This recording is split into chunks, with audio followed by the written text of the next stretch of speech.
Ladies and gentlemen, good morning. Please have a seat for us to start the presentations. Now, some recommendations for the ones in Zoom. For the debates after the presentations, please send a message through the chat, or raise your hand using the specific button. Good morning, everyone, in person and online. You're welcome to another forum day. For those in person, we'll ask for those who want to ask a question to ask for the mic after the presentation. For those online, the ones in person, we have support for Caroline and Carl. So any questions, you may look for them for this help. Besides the support of the monitors in the event, we also have the support of our Dr. Elisa Souza here in the event. So if you're not feeling well, professor is there in the back. Please look for Elisa. So she's here to help in health issues. For those online via Zoom, we have the support of Professor Michele Souza in the platform. You can find her by the name Monitoria-Forum. Any questions, you can count on her. Now we're gonna start our tables.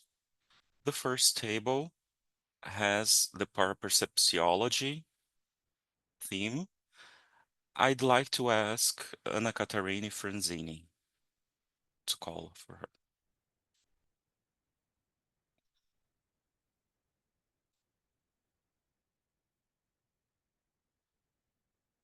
Ana Catarina Franzini is from São José dos Campos, São Paulo. She lives in Foz do Iguaçu. She graduated in biology, post-graduated in ecology. She's volunteer of Sinvaxis and Penta practitioner since 2017. Now we give the floor to Ana Catarina. Good morning. Good morning, everyone. You're welcome to our first table here in the forum. I'd like to call for this table of parapercepiology Dircinha Falcão. Please, you can come.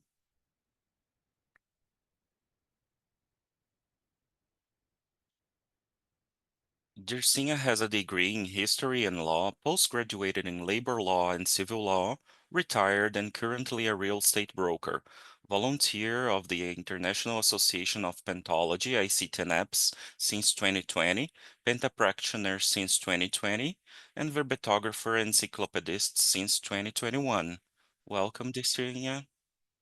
Now I'm gonna call Nara da Rocha Soares.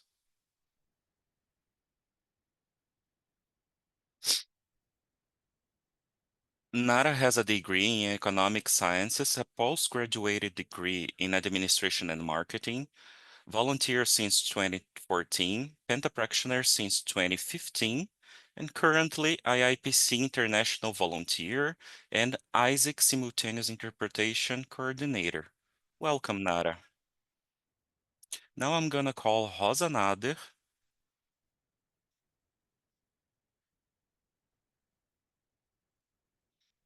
Rosa was born in São Fidélis, Rio de Janeiro, based in Cognópolis, Foz do Iguaçu since July 2001. She's an university professor, graduated in mathematics, master in applied mathematics, PhD in engineering and computer system, volunteer in conscienciology since 1997, currently a volunteer at the Bibliodiaspora project in Africa, volunteer at UniESCOM since 2021, member of the Collegiate of Conscienciology since 2021, professor of Conscienciology since 2002, Penta practitioner since 2000, organizer and co-author of the book manual of verbetrography of the Encyclopedia of Conscienciology 2012, author of book Self the Repression, Conscienciological Reflections, and book Prescription of Verbets of the Encyclopedia of Conscienciology. Now I'm gonna call Sandra Tornieri, who is a business administrator, master in strategic administration, a university professor and career mentor, volunteer since 1990, currently at ICs, uh, current at CI's Uniscon, Communicons, and CEAEC, Conscienciology instructor since 1993, Penta practitioner since 2000, Epicom since 2000, 2024, uh, author of the book Mapping of Parapsychic Energetic Signals, co-author, co-organizer of the Grupo Karmic Credit book. Uh, Now the authors will have a time for presentation, and after the presentation, we'll have 30 minutes for you to ask questions. Then we talk about this next step. Dircinha and Nara will start.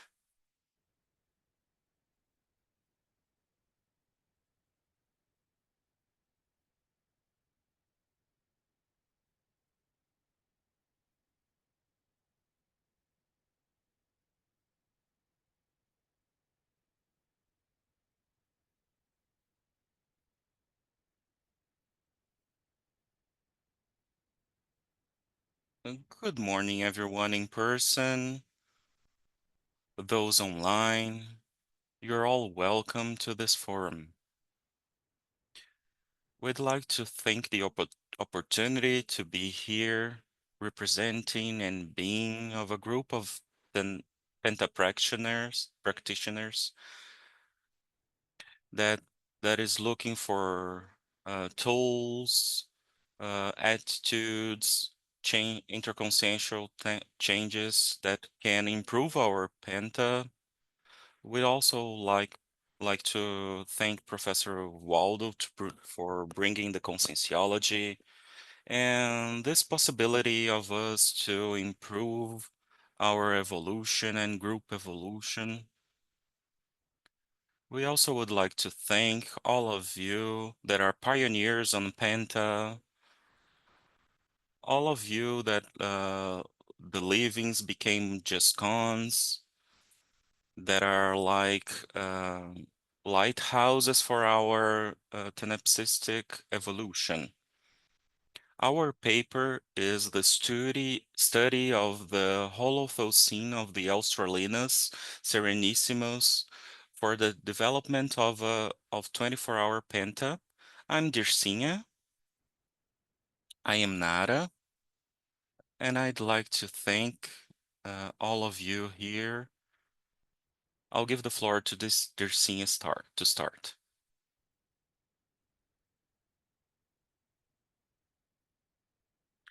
So the general objective of this paper is the presentation of the study of the Holothocene of the Australinus Serenissimus for the development of 24-hour Penta and stimulation of experiment repetition.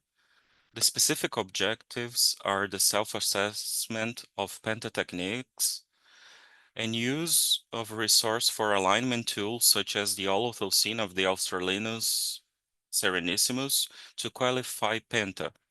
For instance, the self technique of imagistics that is going to be presented in this paper.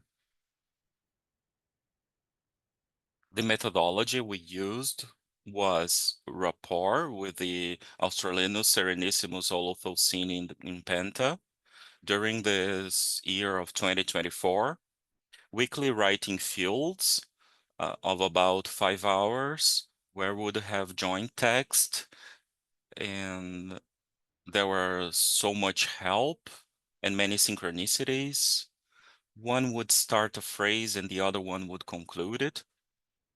We will also present self-technique of imagistics that was developed in this paper based on the imagistics test, which was in 2014 when Nara Oliveira did the verbate, and as a suggested by the Australian Serenismus to the researcher Dr. Waldo Vieira. We also present research in treats, treatises, verbates, books, and journals about Serenity, Australian Serenissimus, Consolidated Penta, and 24-hour long. Also, self-perception and development of consciential attributes favoring the improvement of Penta.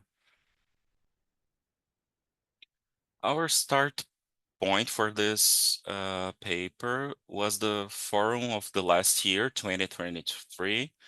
I was seated when Milton read the Mater Tolsien of this forum, Advanced Tenepes and Penta and OFX. Immediately I got in a block inside my head the para-suggestion, research Serenissimus Australinus and invite Nara to do it with you. The thing is that I knew very few Nara. We were in 2023 in some meetings on the organization of the forum, which were fortnightly, half an hour, and online, only 1 hour by month. I was from ICTNAPS and Nara from Isaac. I didn't know that Nara had some researches in Isaac, in Argentina, where she lives, about Australinus serenissimus. There are some videos in YouTube that later I got to know. I also didn't know that the self-technique of imagistic that we developed during the paper, during the whole year, Nara would do it. I didn't have those information. So I spent from December to February, where we begin again the organization of the current forum without talking to her. Then when the meeting started again, I said, I'm gonna talk to her if let's see if she accepts. So after the meeting, I talked to her, can we talk later? And she, for my surprise, she accepted. So I imagine Ekipek, the Team Max here, let's join both of them and get the best of their penta sections. And in our case, this is what happened. So commitment. Even if the penta practitioner conscience is far from the evolutionary model of the evolutionary scale of consciousnesses from Professor Waldo, serenity is the evolutionary goal for all consciousnesses. In this sense, we also have some evolutionary goals with our penta, and it starts with our self-evaluation. During the whole year, during our meetings, we would make some questions about our livings, our experiences. We would talk about very particular things. I won't share here about our relationships in the daily life and how our posture would reflect good or bad in Penta.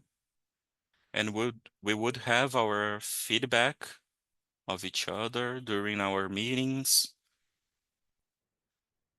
We also used consensogram for our evaluation, especially assistentially and group karmality pages. We also cite here the Penta inventory and self-evaluation of Penta practitioner verbates. As a goal of this development, we highlight that this planning of self plan of self-evaluation must be continuous.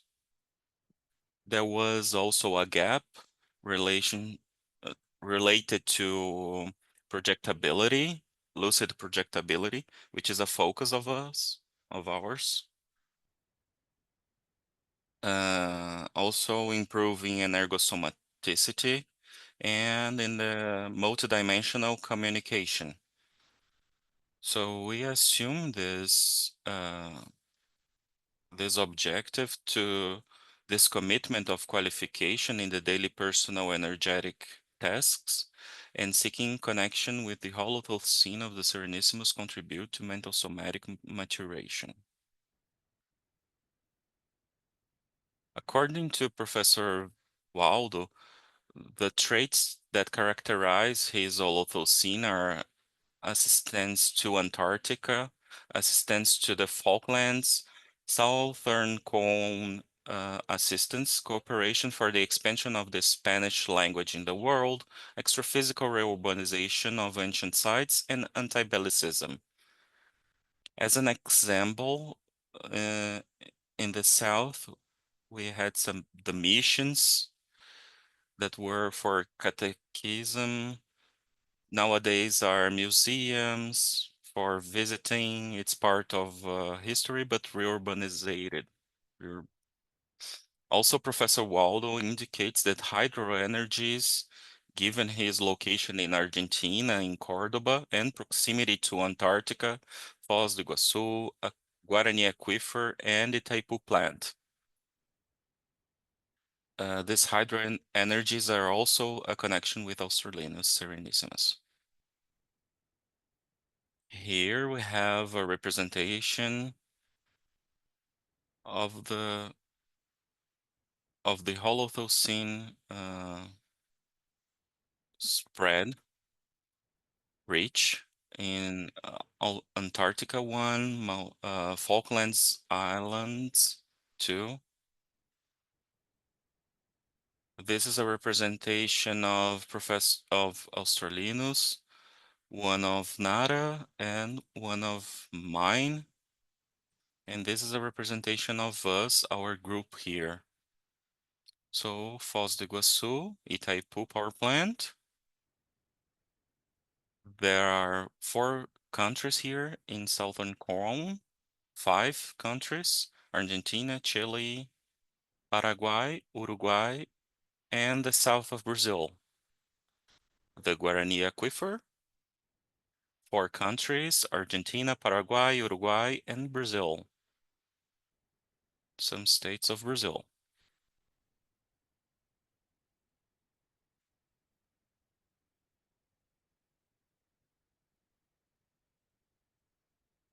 We also identified this proximity with the personality Australinus Serenissimus starts with geopolitics. Our geolocalization is based on interassistentiality. We are penta-practitioners, multiculturalism, universalism, the reach for bioenergetic mastery, and the expansion of the Spanish language in the world. So the authors seek to develop these qualities, aiming at improving interconscientiality in everyday life and in Penta. Attributes of the Australinus Serenissimus brought for reflection in the author's Penta, author's Penta. So we highlight these attributes, and every day in the preface of Tenepes of Penta, we would reflect about it. Power diplomacy,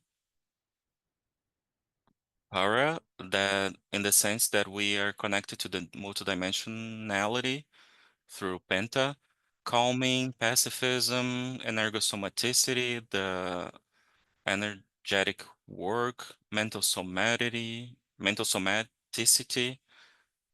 detailism in the self-techniques, discernment, in the analysis of facts, and inter interrelationships, interconsciential assistance with, I highlight here synchronicity, In 2024, my life had more opportunity for a 24-hour penta, as my younger son is more autonomous now. I live in a place very safe. I work in Sosin is very light.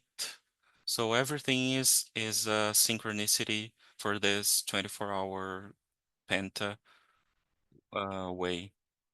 The imagistics test was presented by Professor Waldo, relating the encounter he had with Australinus Serenissimus, where he suggests this test. This test aims in the mental somatic concentration, creativity, and accurate observation. There are mental somaticity attributes. In 2014, Nara Oliveira makes a verbate, and we have the test yearly in CEAEC, where an object is placed, and the researcher will make all the possible observations up to 200 in a 3-hour period to develop this imaginative and creative potentialities by observing, perceiving, identifying, and interpreting a given object. So based in this test, we developed our technique, the imagistic self technique. And now I give the floor to Nara.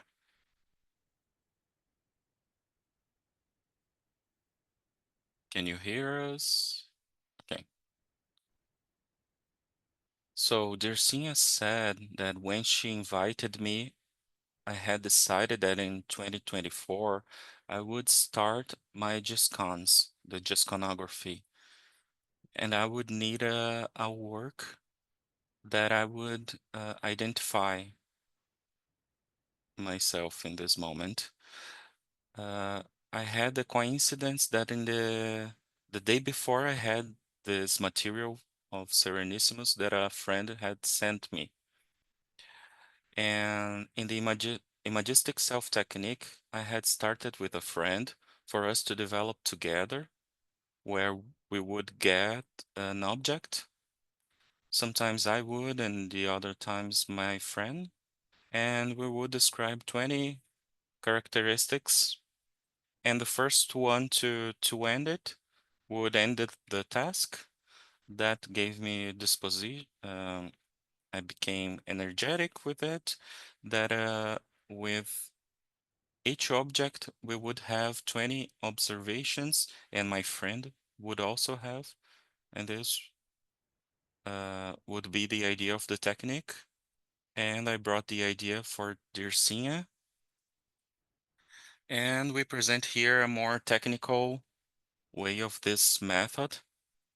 So this method was to expand observations about everyday objects and to improve our acuity for the penta.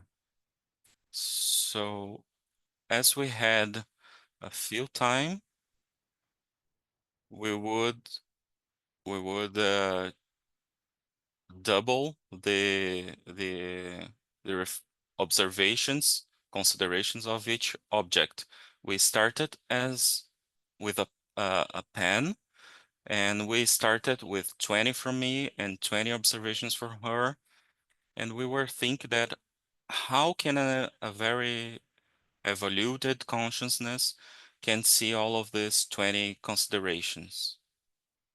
In the second object, we would have 40 observations, and that we could see 40 different characteristics uh, from my point of view and from her. Then we doubled to 80 for each. And we started using lucidity, our penta, and we began to expand this technique.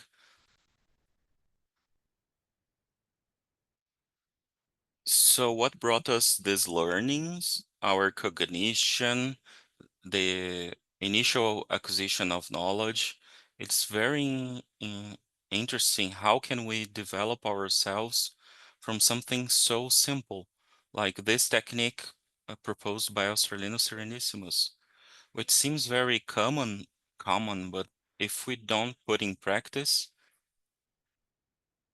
this also leads to our daily life situations. Like we need to have a very reflection of the situations. So we reflected about what we have found, and we would uh, see our subjective perceptions, like which were the traits that we would have to to change.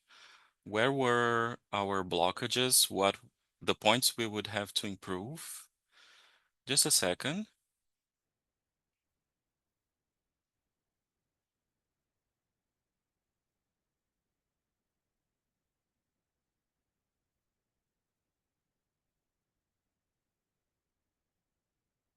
Now it's better.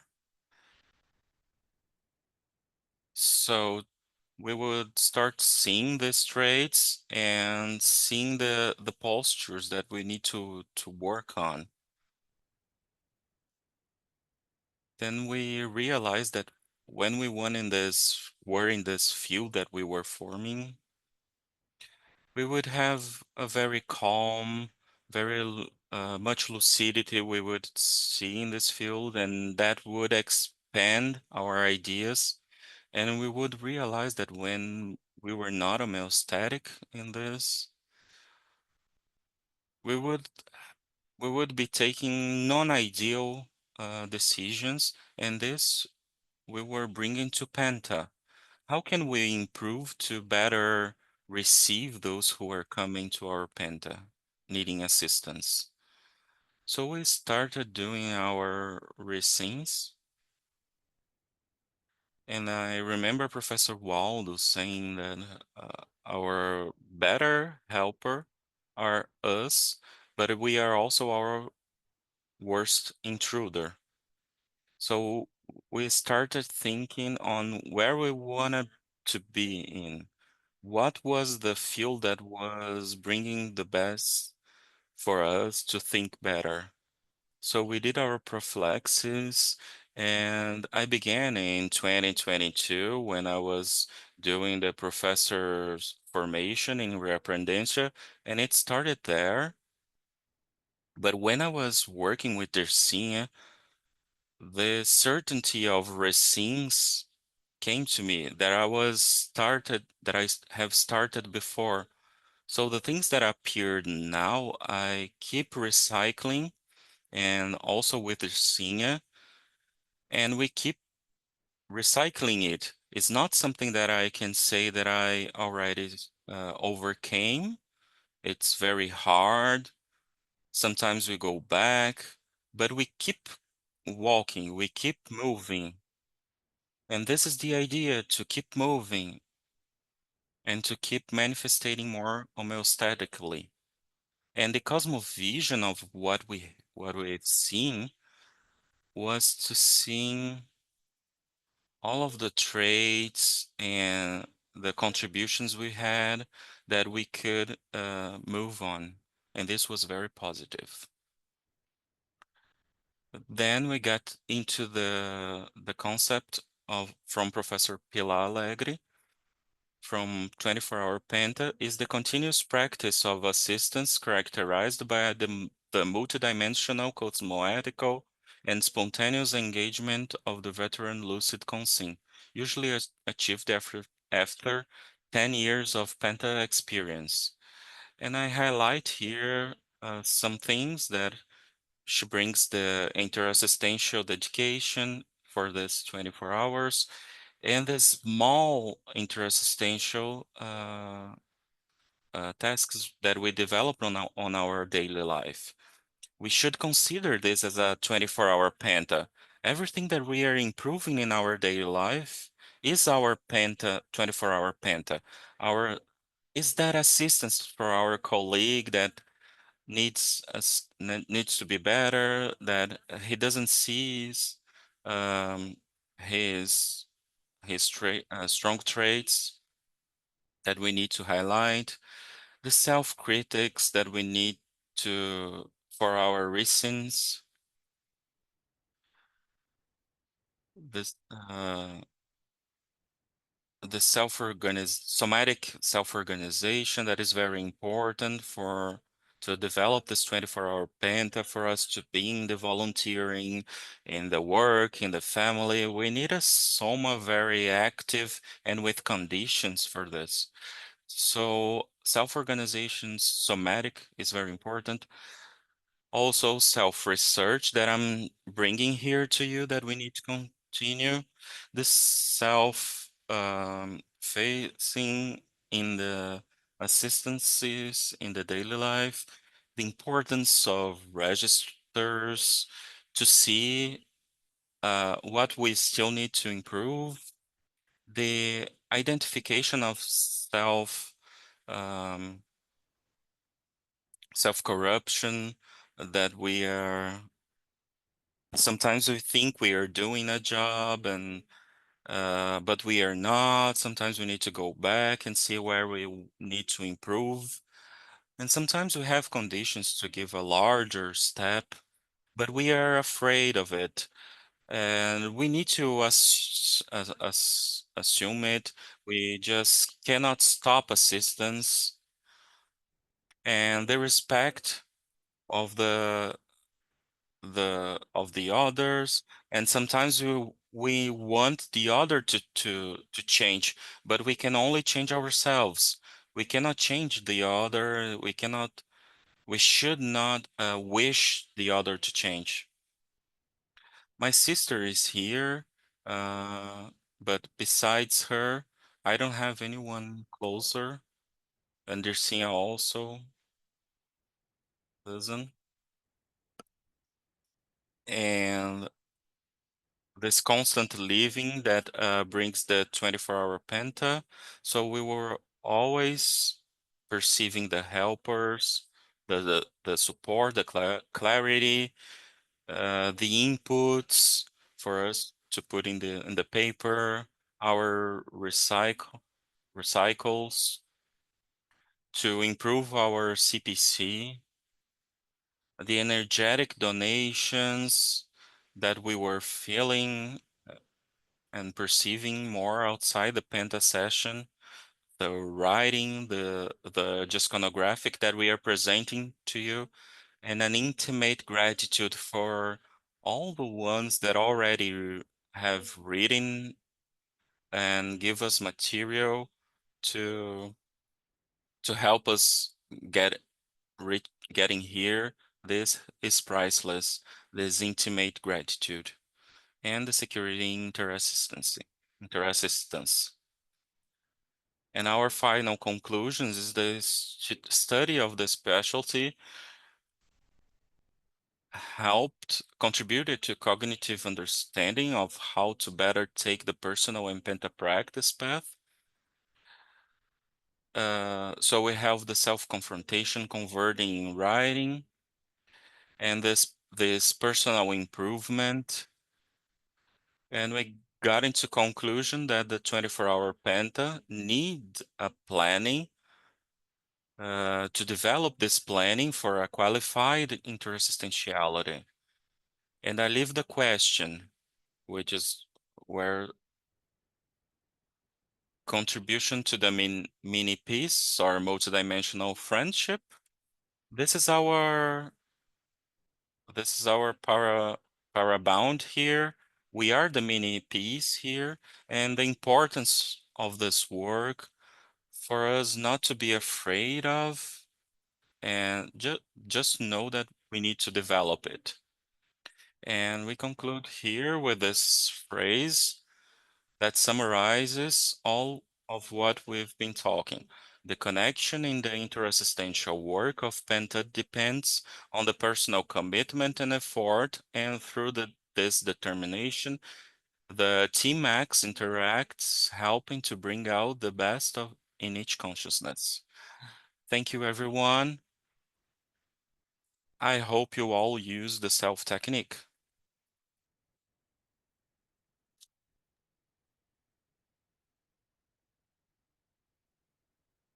Thank you very much, Jusinha and Nara. Very interesting your research. Now we will call Rosanada, which will talk about hypothesis of Now we're gonna call neuroectoplasm in Penta. Rosan.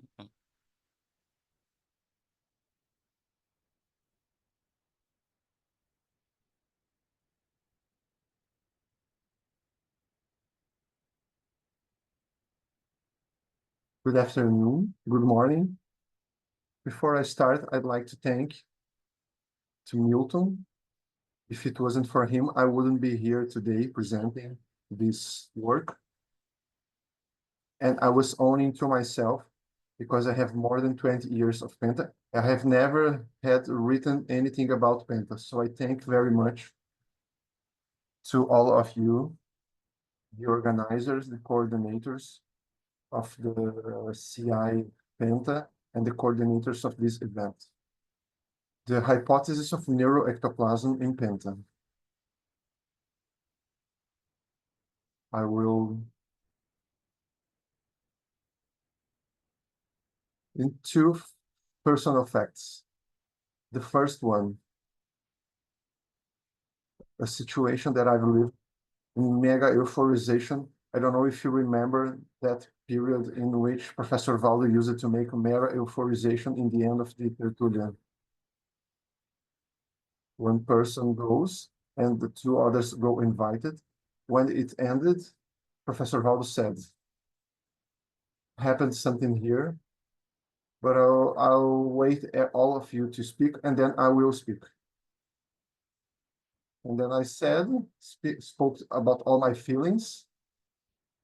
And then he said that there was an exteriorization of neuroectoplasm with the energy of both three and with his energy, because he was the coordinator of that existence, that we had exteriorized a lot of ectoplasm to do distant work about a person that was needing, for a person that was needing. I was surprised because for me, I had that image in my head that when there was an exteriorization of neuroectoplasm, there was this substance leaving our nose and our ears like these old photos, and nothing of that happened. And after that, I will tell you what I felt. So, and he said, it's because you three work with mental somatics. And then that idea stayed in my head, and that time goes on. And the other episode, it was a few, not too much ago, I had an experience with Penta work in myself with my helper. And soon I will make the correlation. I will say what I felt. And then I compared these two situations. That's the reason why the hypothesis of exteriorization of neuroectoplasm in Penta. Why hypothesis? I will tell now. Because there's still a lack of research for me to be more certain about this.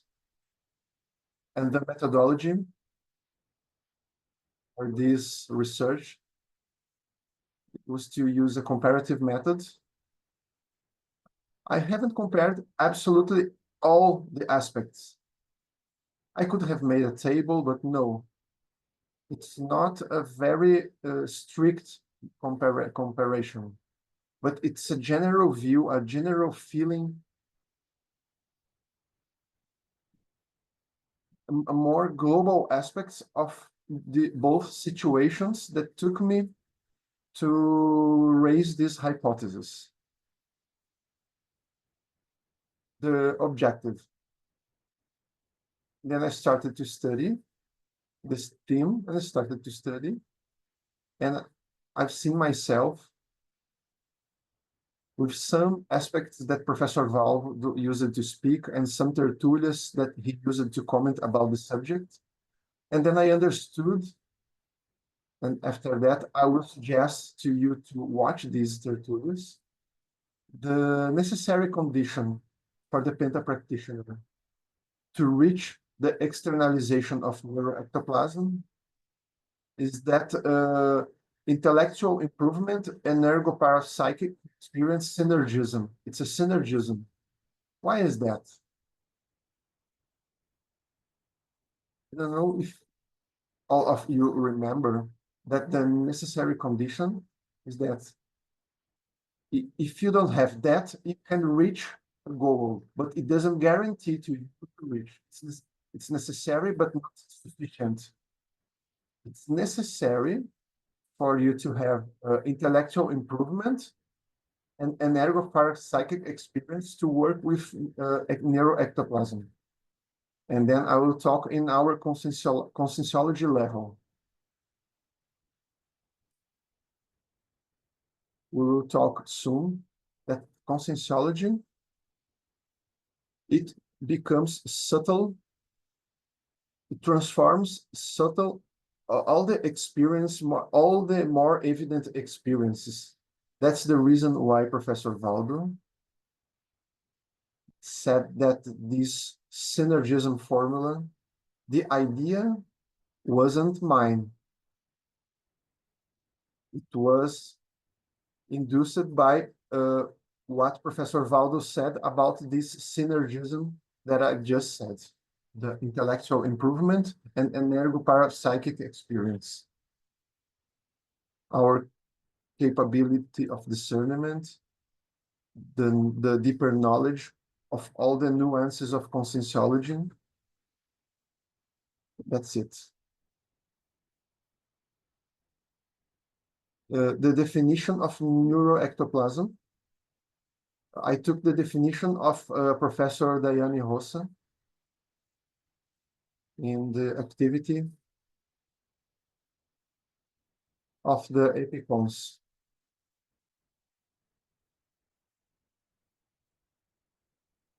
Someone said to Rosa the name of the activity. Neuroectoplasm is a phenomenon of exteriorizing a semi-material or semi-physical substance. That's the reason why I thought that I had to have this substance in my with a physical characteristics having chemical properties similar to organic intracellular components originating from the brain region. That's very important aspect, the brain region, predominantly from the central nervous system, because the central nervous system, I had to study that, is so the encephalic part are like the spine. All of this is the central nervous system, not only the brain, but neuroectoplasm of our research is more encephalic neuroectoplasm. So I took this orthopensata from Professor Valdo to realize how everything changes. Neuroectoplasm is the most sophisticated type of ectoplasm, directly involving the central nervous system. This word, more sophisticated, it also deserves more attention from us. That's the place from where I go deeper in my studies. The externalization of neuroectoplasm is demanded by the context that supports the assistance to be performed. That's important because I understood that. It's not that I will externalize neuroectoplasm. It's not simple like that. There's a demand from a penta, and I will sterilize neuroectoplasm. It's not exactly like that. We will understand during time that we must be intimately predisposed, but it's the helper who demands from us. Why is that? It's more difficult to work with neuroectoplasm because it moves in the touch the central nervous system of the helper and the helped. So the helpers must consider the competence of the ectoplastic consign and the kinds of energy that are necessary to do this assistential work. So it's up to us to improve ourselves, to make our homework, and predispose ourselves to this externalization of neuroectoplasm when the extraphysical helper consider that it won't cause damage to the penta practitioner, not even, and it will help and watch the demands of the helper consciousness. So these observations is derived from what was written and my self-observations about this research. It's not exactly only mine. So I'll tell you what I felt in mega euphorization. That Professor Valdos first asked us to talk about our feelings, and after he would say about his and his experiences. So I felt throbbing in the body like a pulsation, like a contraction in the body, something more usual. Cold energy waves. So we start to think about ectoplasm. Head offset the sides. Repercussions in the spine, like a pinched, very intense. And then I went to study. It's a reflex sensation that I felt on my spine. A pressure on my umbilical chakra, probably related to my idiosyncrasies. Sensation of the presence of the helping concepts, extraphysical consciousness. I felt this presence. What most touched me, my attention, it was an abysmal, intimate pacification. Amazing, very intense. It was not my usual sensation. Now I'll talk a little bit more, some compliments that made difference for me when I started to study this thing. For me, in my personal case, I have some facilities. It's easier for me to externalize energies through upper chakras. This is very easy for me, easier than other chakras. Another aspect is that I have all these sensations, the reflexive sensations.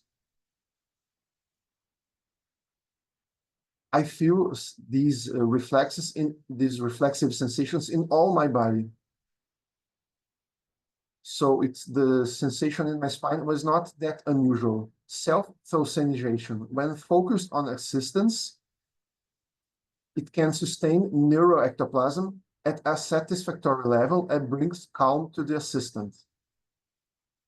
It was more related with the episode of the penta that I will talk a little bit more after. The development of brain energies. It really called my attention. Valdo Vieira always said to me to develop energy for neuroectoplasm, and you have to work with brain energies to develop this. At the same time, with the upper chakras and the mental somatic performance. The both works at the same time. Higher chakras and mental somatic performance. It's useless for us to think that we will externalize neuroectoplasm, a good one, a sophisticated one, according to our knowledge in conscienciology, and that in conscienciology, without any arrogance, we are in a more sophisticated level that we use to see, to perceive about parasurgery in the physical body, to take tumor. I've seen in the television, amazing experience, but it's not this one our goal. not this somatic existential work. It's more sophisticated one. To make a holothosenic parasurgery that we used to have in CCCI, Professor Valdo has a verbete on the 200 theories. It's necessary for us to make this conjugation, the higher chakras, the upper chakras, and also to develop the mental somatic performance. Self-care, intense neuroectoplasticity. After externalizing neuroectoplasm, you must be aware. You must take rest and to reduce your intellectual activities, because in neuroectoplasm, it lives from the neurons from your head, from the central nervous systems. So it really touches the central nervous system. And this part of this encephalic part is responsible for all of our actions. So when working with the noblest part of their own body, the conscience must be balanced, calm, stable, in the state of inner pacification. Otherwise, the assistential functional helpers won't choose them as a donor, to prevent them from experiencing a counterflow and turning from a being donor assistant to a needy assistant. If you don't have this balance, this healthy and calm state, you can invert the condition and you can lose too much energy for you. How to define neuroectoplasm in Penta? This is I searched Vieira's articles in many sources to try to define the neuroectoplasm in Penta. This definition doesn't exist yet. It's a phenomenon of externalization or emission of neuroectoplasm during personal energetic task, when the energetic transmissions are primarily centered in the head and developed through upper chakras of the practitioner, especially the frontal chakra and coronal chakra, especially coronal chakra, aiming at holothosenic parasurgery under the command of the function helper. Why is that? When I saw myself in front of holothosenic parasurgery, and Neida Cardoso helped me a lot to find this verbiage, I really, how can I say, self-convinced that it is really, this is the main differential of conscienciology in relation to all those past lines, knowledge lines that I've been through this life and past lives about knowledge and this energetic work. This is the most advanced, because this holothosenic parasurgery, if you look in 200 theories in the page 49, 149, it's a very, it's an ancient conscienciological book, but you have to, how can I say, study to add some concepts that have been developed after the publication of this book. He says that the holothosenic parasurgery is something that you modify the holothosene, the thosenity of the assisted consciousness, touching the thosenity of the assisted, you touch his micro universe. This micro universe is the essence of his parabrain. So in synthesis, you touch the parabrain of the assisted consciousness, and touching his parabrain, automatically the parabrain is connected with the brain. So we're talking about the interphysical consciousness existence. If it's connected with the brain, that brain, modified brain, can interfere, can improve his conscienciological conditions. So if the person has, in conscientiology, the priority, if the person has a problem, is to make the holothalssanic parasurgery to move existentially in the thalassity and do this path to touch this parabrain. It will change the brain, and then it will improve his physiological aspects. Okay? That's our axiom.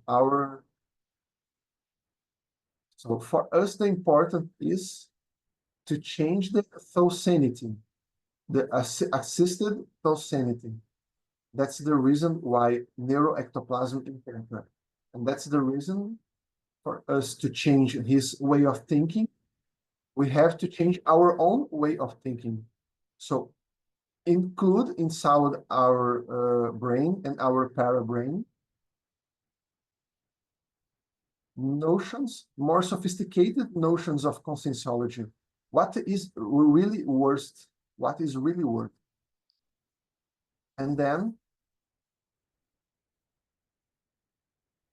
I found this tertulian. I've watched it with the help of Neida Cardoso, who already had made this research. Is the technique of holothalssanic parasurgery performed with the preponderance of mental soma aiming the existent person's pain component, thalsine component. So, Professor Valdo asks, anything that helps the person discernment effectiveness occurs when you work with the pain component, the pain of thought. The effectiveness occurs when you work with the pain of the thalsine, the thought, the dough of the thalsine. This isn't easy either for the assistant conscience or for the helper, because it's going to mess with the person's brain. Then comes the neuroectoplasm, which is the most difficult to work with. That's the why holothalssanic parasurgery is so serious. That's how we found this verbiage.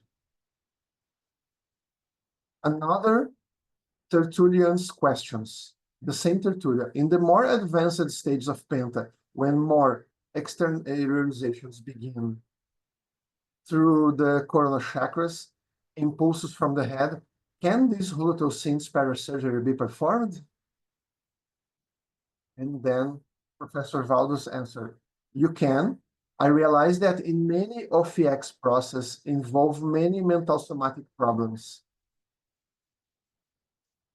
Talking about OFX in this forum, involve many mental soma problems. So the path of OFX also passes through a mental somatic development. The predominance of the thalsine. If there is, the person improves. And then the last phrase of Vieira's answer. Look closely at the phenomena on manifestation in ordinary life here. So I was wondering and thinking, when I arrived here, I had some way of being. And then after working in Holociclo and watching mini tertulias and writing verbages, I can realize the amount of changes in my intellectual and consciential intellectuality, but also my attitude among life, the stability of the soma. So it really changes a lot of things.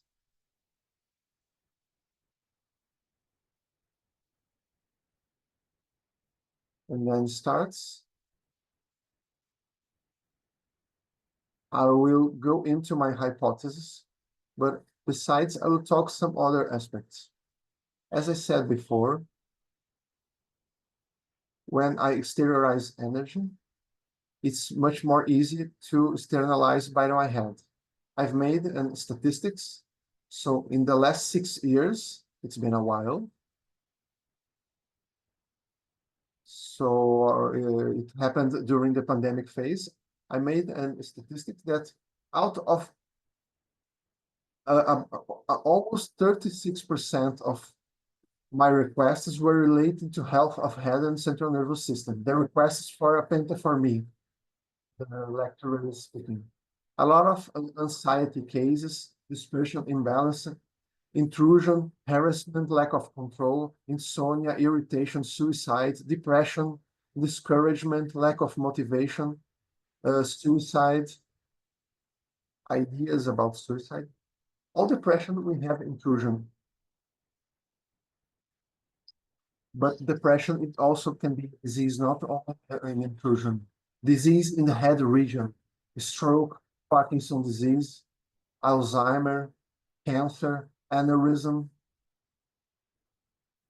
studies about altered to help to develop consciential evolution. All of this was requests of Penta for me that I received. And all of that I've considered is to be assistant related to the head of the persons. So all these cases that I've compared with the mega euphorization case. So from this comparison, I had the hypothesis of neuroectoplasm in Penta. There was in a Penta in 2022, a case of 3 young people who have suffered a serious accident. One decimated in the day, another was traumatized for a long time, and the third remained for months in intensive care unit, having undergone decompressive craniotomy. To take a piece of the skull, like our president had some days ago.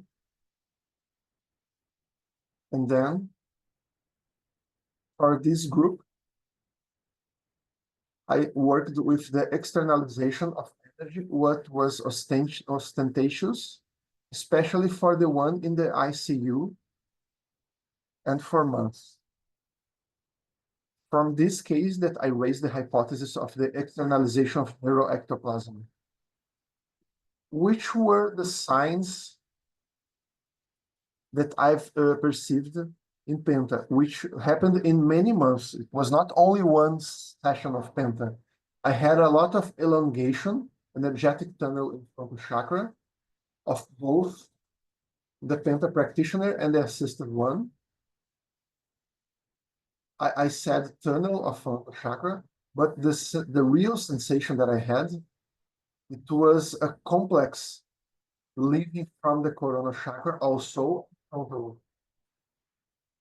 It was not that phenomena of energetic tunnel. It was not exactly that one. It was a meeting from 2 chakras. I had once this tunnel experience. And that when I looked at a person, at the same time, I had a connection between my frontal chakra and the other person frontal chakras. And for one instant, one moment, I had this experience. So I know, I understand this energetic tunnel of frontal chakra, but it doesn't necessarily is related to neuroectoplasm. It's just only an externalization of energy. But this elongation that I felt in my experience, I put the name energetic tunnel in frontal chakra because it seems to have a frontal chakra energy, but it was also part of the coronal chakra too. Spasm, involuntary contractions. I had also mental somatics. Control of emotions by mental somatics is just like I was outside me, watching everything that was happening to me, because that situation was more dramatic, as I can say, and I couldn't let the emotions to take the situations, to lead the situations. So my somatic aspects dominated that. The alert, the state of attention, monopolizing the work of Penta, the intention, the position in favor of the assisted one, regardless of whether it is neuroectoplasm or not. Because in that moment, I had no idea that I could have neuroectoplasm. I didn't know exactly what I was doing. I was just making systems. And without realizing the presence of neuroectoplasmic demand of the helper. I hadn't really realized the demand of the helper. It was something natural. It happened naturally. I just reflected about this hypothesis when I started to study. Something that called my attention.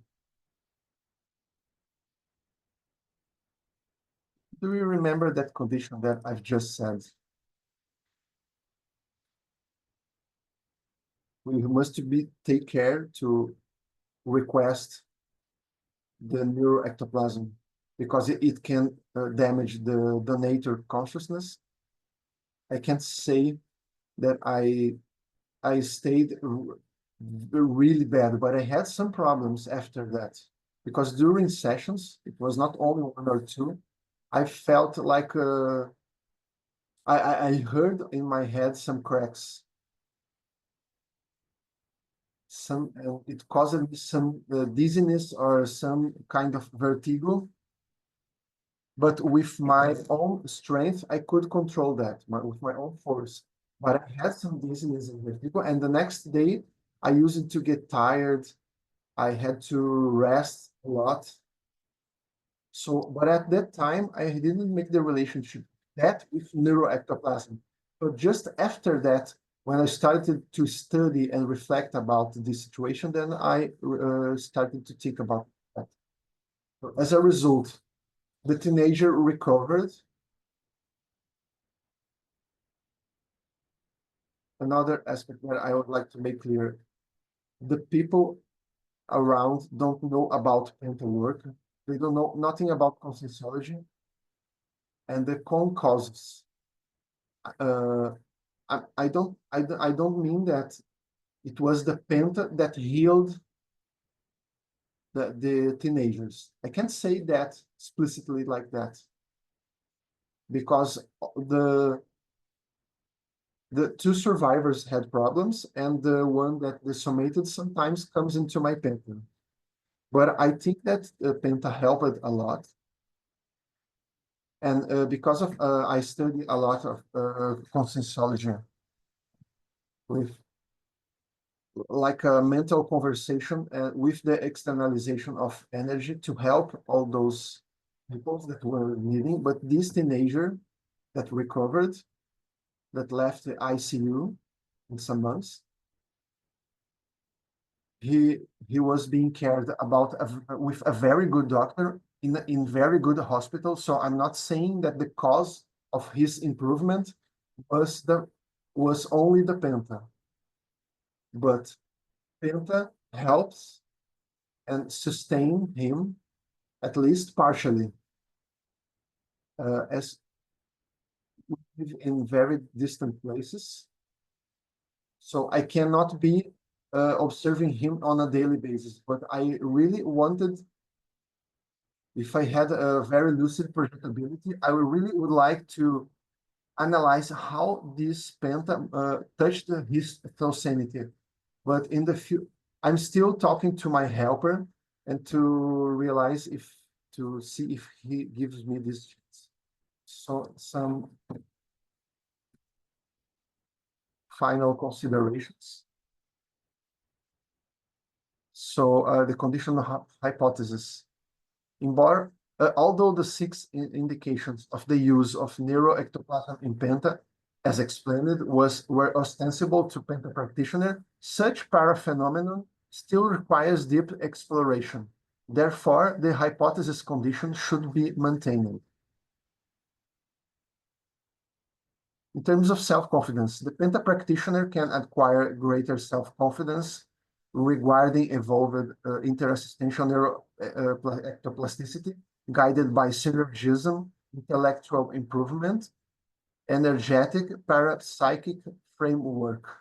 So if I could, it's almost a technique.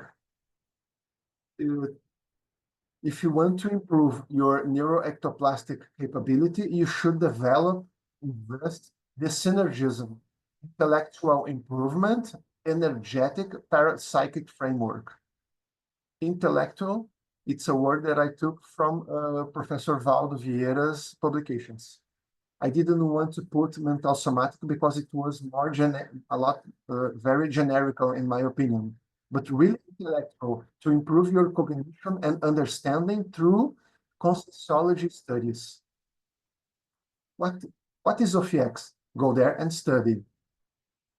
What is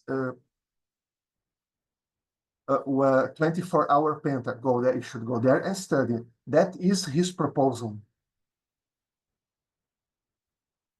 And what does the sick consciousness has? You have to study that and understand that, because conscienciology brings an upgrade when we compare with other practice that we had in the past related to energetic work, assistential work. I don't know if you have watched that tertulia. First discernment. Professor Valdo said that all of you that had uh, have been in intermissive course, you have 51% of positivity.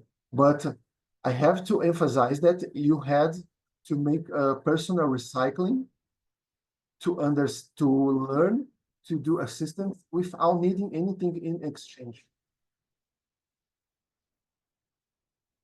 But we've already made in our past some other strategies of energetic existence. But now we have an upgrade in conscienciology, living. After that, you can watch that tertulia that I've suggested. He researched all those mediums with mediumship that made all those somatic surgeries. It's very amazing, a lot of impression, but it touches only the body. Take off tumor that no doctor can take, but it's only intraphysical body. But we here in conscienciology, we have to work with parabrain, not only the body of the assistants. Can you realize the difference? The physical body, after a while, leaves, but the parabrain stays. So that's it. So the foundation, the only one, the last one, the foundation lies in self-confident self-experimentation, based on the depth study of holophilosophical trinomial, universalismology, megafraternology, and cosmoethicology of conscienciology, synthesizing the pillars of existence inscribed in the text of this article. That is, remembering that cosmoethicology is the cosmos law. But how can we do this practice? The, the practice of cosmoethicology is through parallel. So we also must touch the parallel. Thank you very much for this opportunity, putting my experience publicly.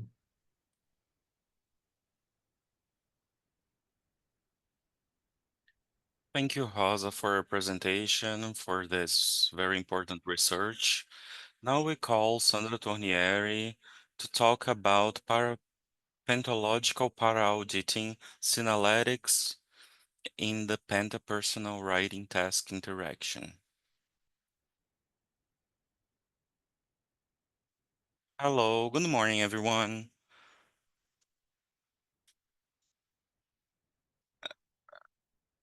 I'd like to first thank Milton. Milton, where are you? Because he sent me the call for papers in October last year. And through this day on, he said, write something about advanced penta. I have so many time of penta. I started in 2000. So I presented here in 2019 a work about self-tenepes, self-penta, Thosin, So in January, I had an experience that I'm gonna report here, and from that on, it was like an evaluation of all this time of Penta and for the next steps. I think this is the moment. So that's why I called the auditing Synalytics in the Penta, which, which was the visit of a power auditor that I call Pentasolo. And this is the differential that I use this technique of writing every day before the Penta session. So I thought that maybe this uh, changed something in the Penta that made me receive this person, this consciousness. And before I start with this study, I've reading in the book of Sanalytic, I write about the sensation of being observed.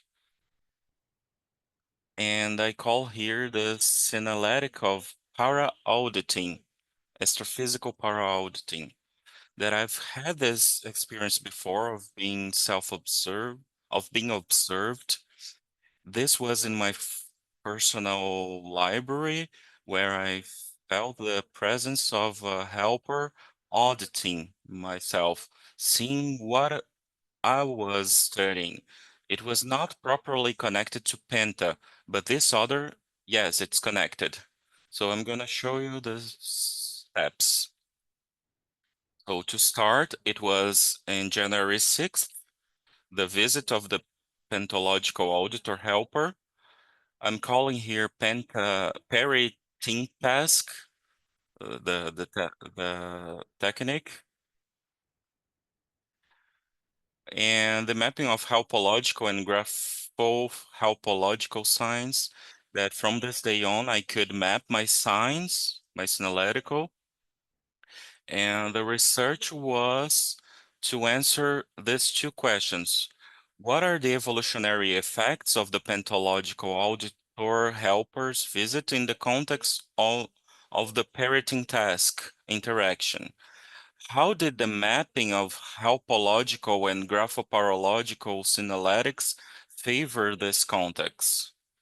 So the fact that I had some experiences before, all of this starting with the standards that we take note, and when it repeats, we start looking more deeper.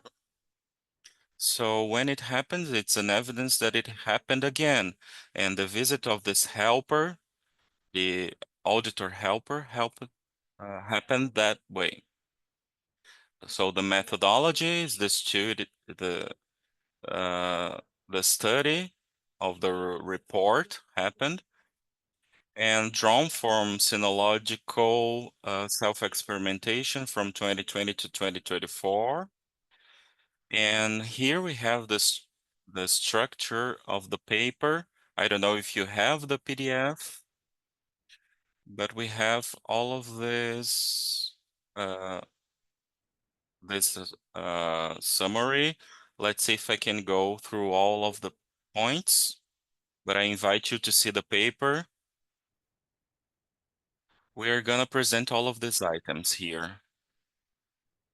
I highlight two of these items that are not seen before is the energomental somatic field number 4, which is related to Professor Rosa's presentation, and the 24-hour penta that I'm calling maxi penta, which is a variant to say the same thing. It doesn't change the concept. And the hypothesis I'm gonna bring to you, something that is still happening. This is a very recent experience, so I'm still developing it. So I'd like to show the technique that I'm using for 4 years now. I presented a daily tertulia. There is also in the Scripture Journal and in the uh, and I bring here that the parenting task is the daily act of writing, studying, researching, and self-reflecting at a fixed time carried out by a lucid intermissivist rooted in a cosmoethical self-positioning in a lifelong commitment to fulfilling the maxi proaxis with the aim to publish and share their evolutionary self-cognition with the interested interstitial public. For me, this has another characteristic that I classify this uh, from the penta vision. But if I would do this with a fixed time, as I do every time before penta, I would restrict the technique for other people. So it was suggested for me to expand for other people that want to make before penta session or later. But the ideal is for them to do all of that every day. Some people write 3 to 4 hours a day. It's great. But this is what we have for the moment, and this is helping me in all my publications. Of course, I have the idea to expand this. I have other moments of writing where I frequent the laboratories from UNESCO. But when you have a priority, like Penta for me is the first thing in the day. I try to change, but it's always the first thing in the day. So I included here another task before Tenep, before Penta, which are the most important things I do. Here we have some synonyms, and then we have inside this personal writing task, uh, I start to notice the presence of the helpers, that showing that I was in the right way. Sometimes I got some critics, I talked to some people, and I won't it affect the NAPS technique? Won't it make make a misunderstanding for other people? This is just another technique. I'm not trying to change Penta. So when I was doing this research, the helper showed me that it was okay to go in this way. So as I said, I started 1 hour before my Penta session, and I wanted to improve my pentathlosing since 2019 when I presented the idea of having an orthothosity in the penta. So to what we give to the assists, what we donate our equilibrium, our orthothosity. So I keep this in the same of improving my thosanity and qualify the pentathlosanic to improve the donation of energies. So I started writing based on this, and this helped me a lot. It's not easy for me to write. Sometimes I spend lots of hours to write a paragraph, but I have a motivation to write, and I have creativity. So it helped me join the two most important tasks in my life. So what have I with this task? Besides Penta, writing is uh, when I write, I get into this homeostatic standard. And this standard, I have a senolytic to see if I'm in equilibrium. So if I want to donate my equilibrium, uh, I recommend the reference homeostatic standard as a technique. So I do my holosomatic check, self-checking, to see if I'm good, if I'm not. So the writing show how am I? Did I sleep a few hours or not? This will give me a reference. So when I go to the Penta session, it keeps going. And I'll be able to see if I'm okay to donate my orthosanity. So here I start with the signage of pentological parallel auditing that I presented on the synaletical mapping. And I thought that in the chapter I didn't have a definition. So I did this. The extraphysical auditing signaletics is the set of signals related to the feeling of being evaluated as if in an extraphysical line and to the interexistential balance performed by a helper or a higher category than the function helper, typically active in interexistential tasks. That's why this helper is an auditor. For those from accounting area will see that the accountant has this more advanced view. Now I'm gonna present to you the report of what happened on January 6th. I see myself entering my bedroom. I look at the bed and notice that the bedspread and pillows are not the usual ones. S Those were uh, much more fancy that I have in my home. Instead of windows, there is a wall.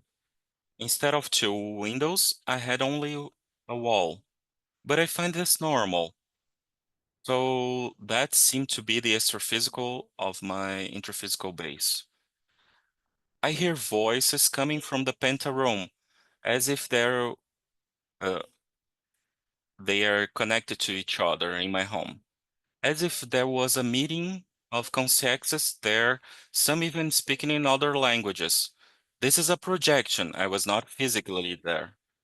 I clearly hear a comment. She's taking care of the cats before she comes here. And this is what I do every day physically, but there I was projected. When entering the Penta room, I see a man with a bright triangular shaped head, wearing a light robe. He looks familiar. I recognize him, but he looked like an extraterrestrial. And he asks, "How are you?" And I reply, "You are the one who will tell me." And I said, "Oh my God, how am I smart in the exorcism?" So I sit on the edge of the bed and he begins a long outpouring of energies into my coronal chakra. So some hypotheses can be surgery, and I have many hypotheses here for this situation.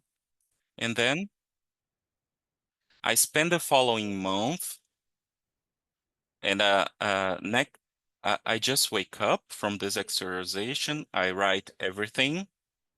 They look at the importance of registering everything, and I start paying attention on everything that was happening.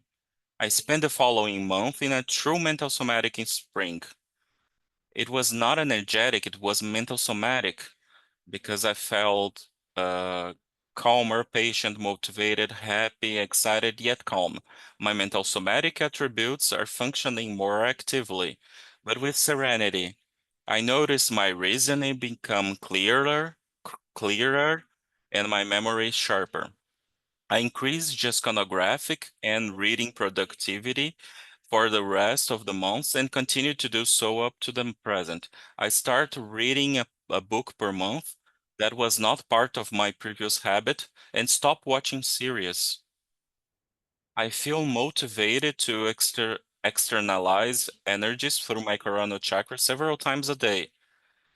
And in the second month, I experience increased emotionality followed by subsequent balance, hypothesizing that this is a period of psychosomatic de-repression. So I was in this mental somatic spring, and I became seeing an emotional fragility, and I was thinking everything was so clearer before, and then became like this. So I was talking to a friend, and in the last year, I finished ProAd course, and she also did the ProAd course. And this, we notice that this is happening with some people who did the ProAd with us. I was talking to other people, and there is this hypothesis that for you to dominate your energies, they need to be de-repressed. You de-repress them to later equilibrate them. And this is something that happened through some months. Later, they got into an equilibrium, and I was invited by OIC to write a paper uh, uh, about synaletics, uh, parascar synaletics that you have from traumas from other lives, and Cici from OIC. She asked me to do this work, but before I was invited as a guinea pig to be part of an OIC project, which is the progesterone therapy, more advanced technique, where instead of going into a room with two consensual therapists, and you go to a progestotherapeutic set only with extraphysical consensual therapists, and then you have the confirmations that of what really happened. And in this day, I had the confirmation of what happened with my psychosoma. First, I had the projection with the coronal chakra process, then the instability, emotional instability, and then the perception that this needs to be deeper evaluated.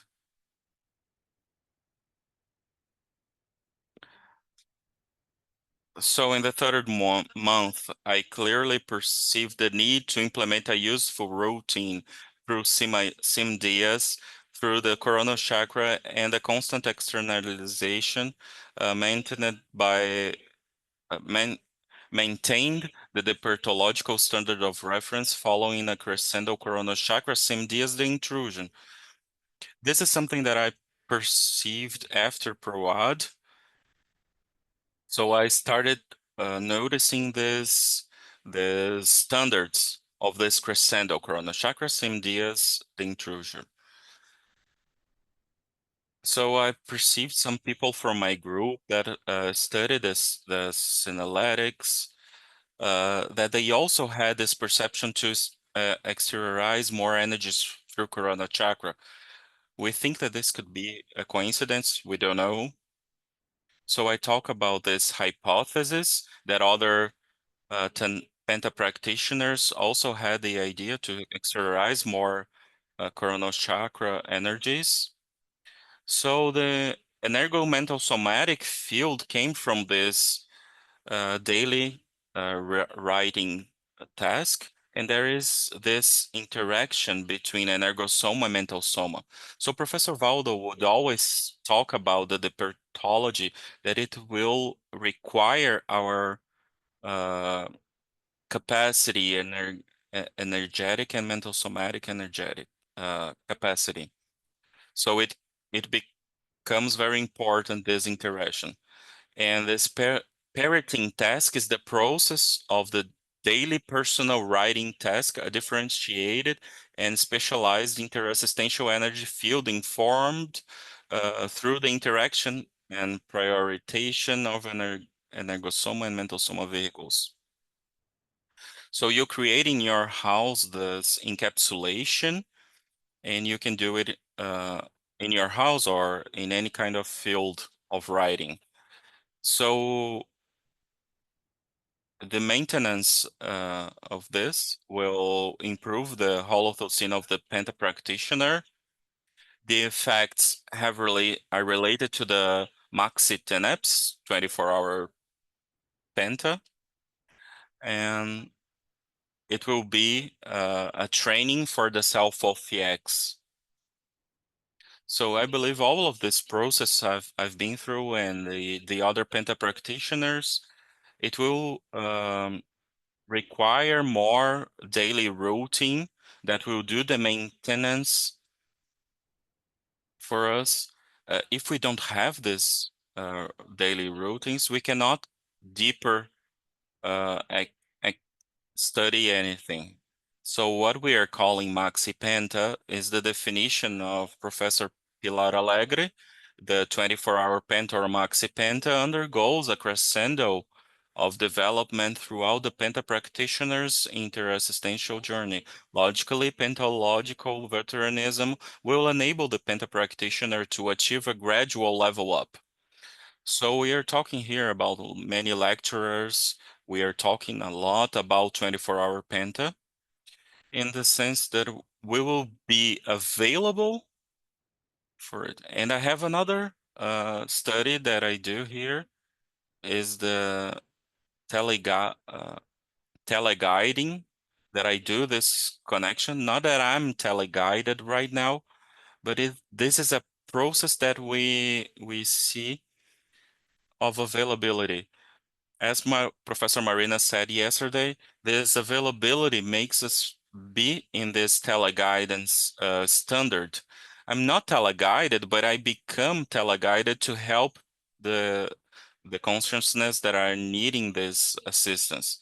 So through the mapping of pentalogical self-signals, it is possible to identify the indications and indicators of maxipenta. So let me put here the teleguiding.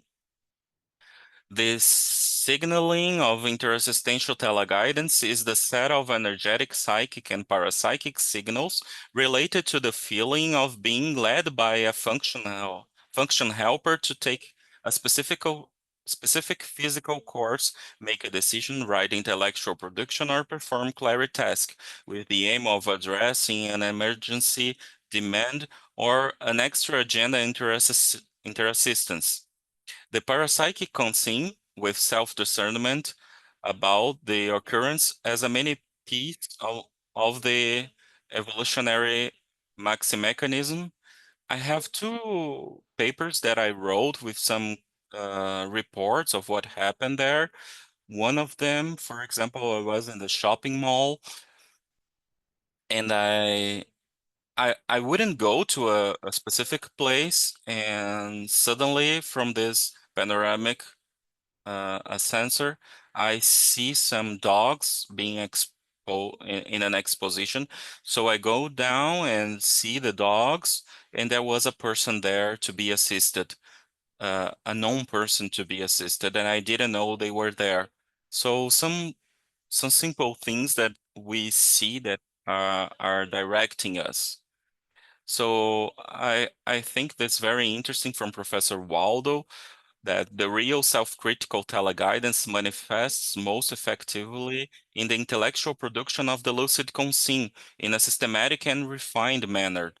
So if you go to the same place every day to write, you'll probably get some insights of how to assist with your writing, the same way it happens with Penta.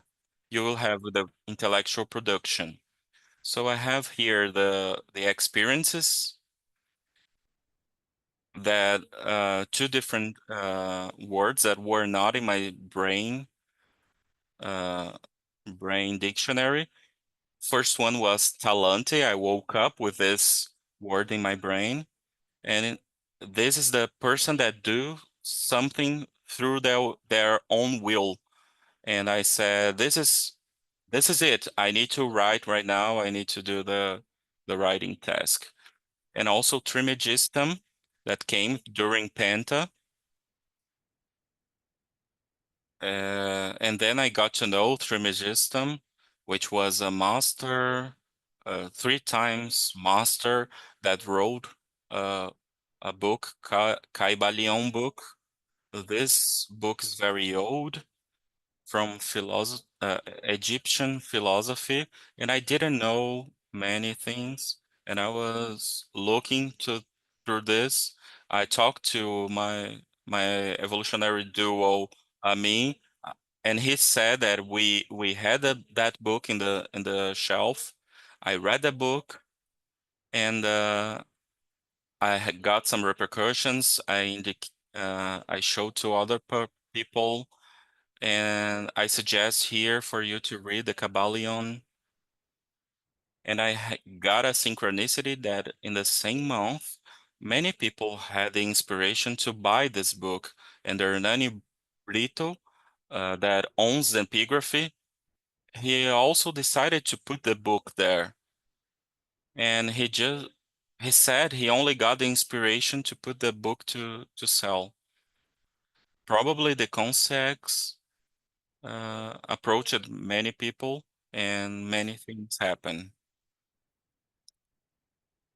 We also have the mini piece that maybe can be requested at any time to perform interassistance, and the self signal can be uh, self synaletics can serve as an alarm confirmation for the interassistential SOS, which is this teleguidance perception of the 24-hour penta that you need to be paying attention to everything. I have a strong trait that I have the clary audience, that I can hear things. I will not just all the time do anything. I always question and verify before doing things.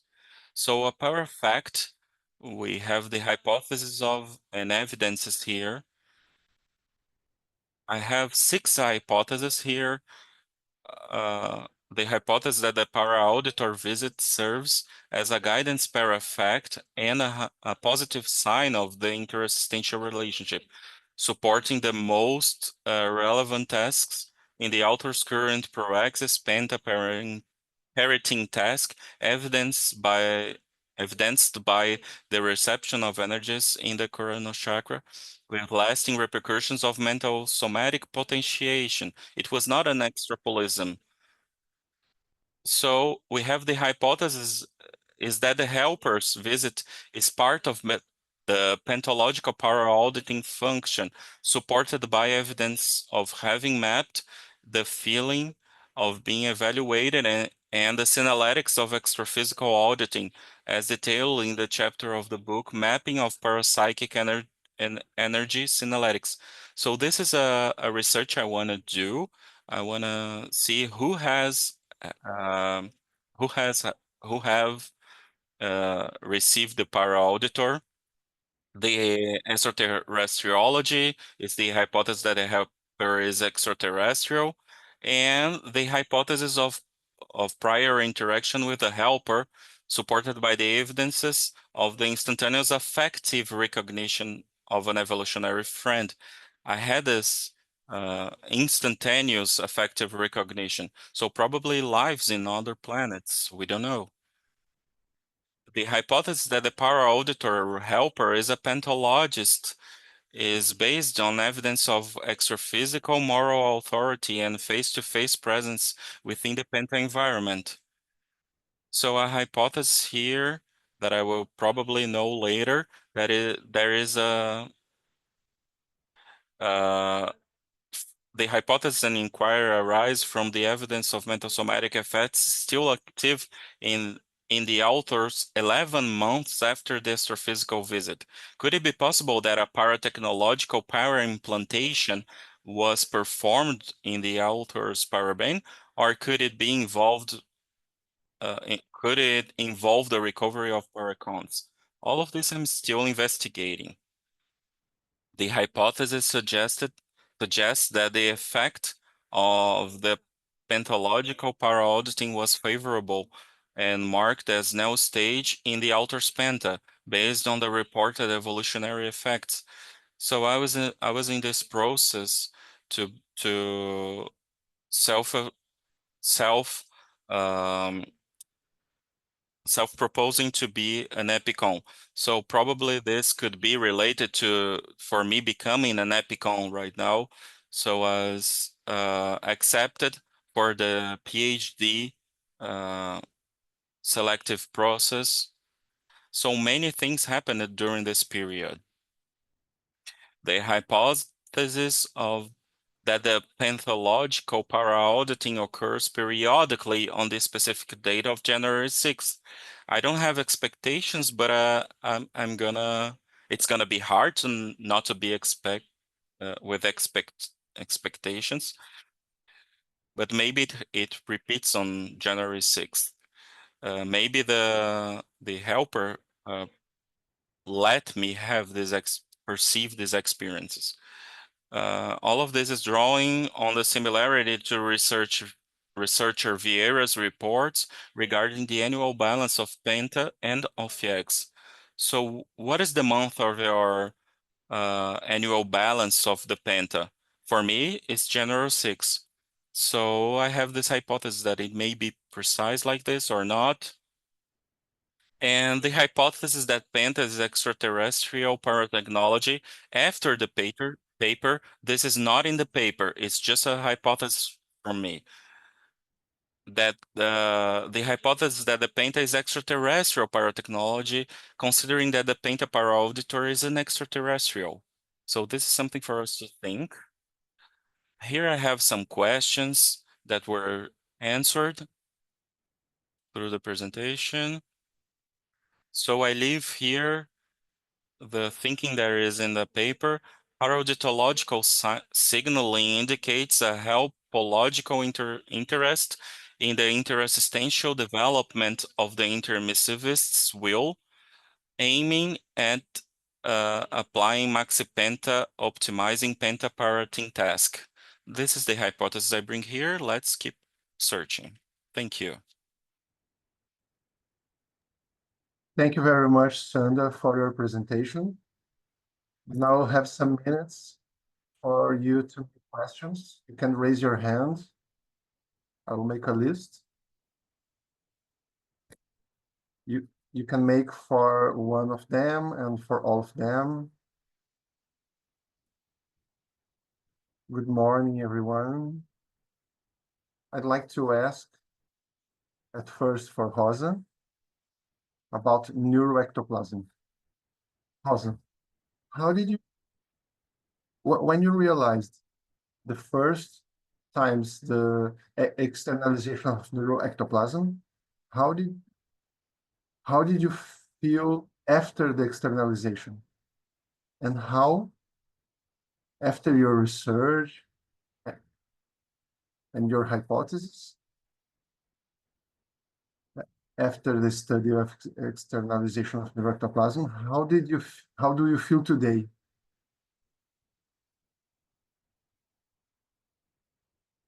At that time, when I talked about that case, I haven't made association, immediate association of neuroectoplasm. I started to make this association, the externalization through corona chakra and frontal chakra to neuroectoplasm. It's not always, it's not it's not automatically externalized by the corona chakra to externalize neuroectoplasm. It's not this. It's not equal. Neuroectoplasm is a specific condition, but now I'm more aware. Even in the penta, that's the reason why I'm very thankful for Milton to help me to focus on this article. I had to study for this article. So I started to search. And that experience of mega euphorization was very important for me, as I put in my research, not because of the fact in itself, but for demystify what is neuroectoplasm. Even the ectoplasm, that I thought that we should see all those dense energy. And I understood from that moment and studying a lot also that in conscienciology, everything is more subtle. It, that's the point. That's the gain that I had with this study. Actually, this research was a study article because it was a moment that I had the opportunity to study. But from that point, from to now, I'm always more aware when I am externalizing by the corona chakra, until which point it is touching my neurons. And then you asked what I feel today. I'm after Penta, I get more well-being after the Penta than at that moment because I didn't have the consciousness about what was happening to me. I thought that I was ill because after the Penta, like an electric shock, I used to listen noises inside my head. And then I thought that I had some problem.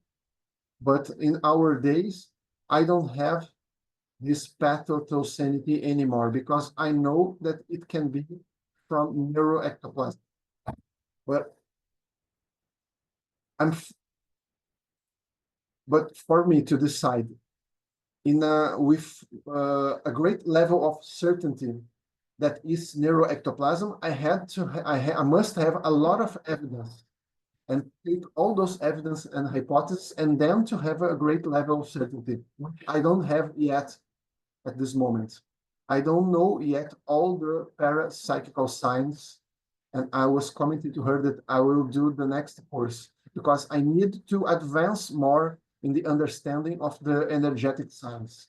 That's the reason why I put in the title the term hypothesis, because it makes sense.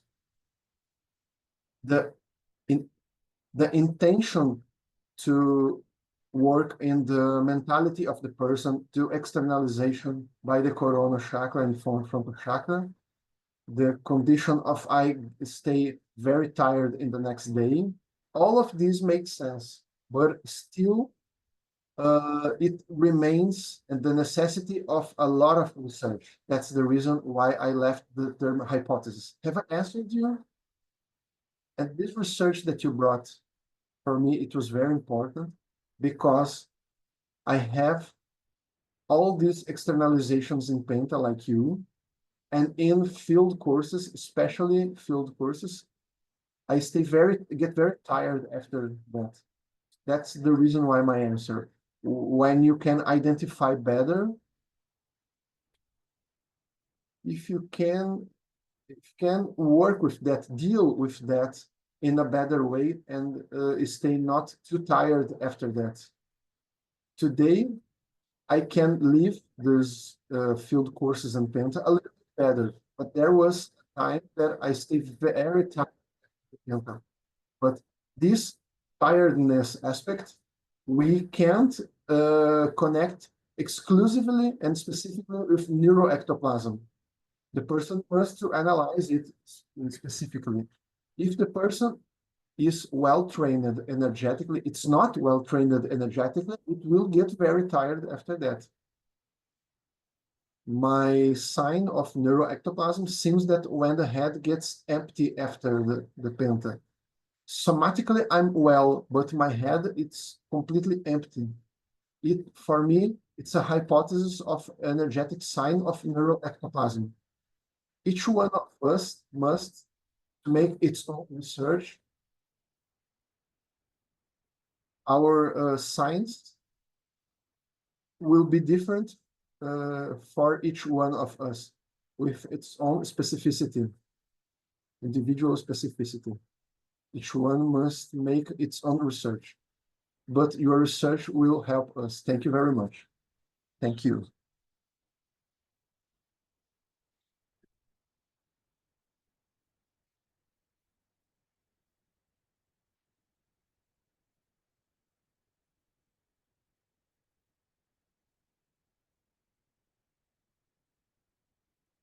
The microphone of the participant is mute.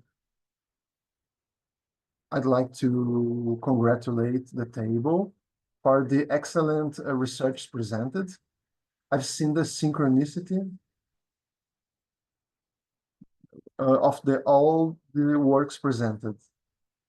She's quoting the title of all the presentation and showing the synchronicity between all the presentations. So it was a synchronicity of all the presentations.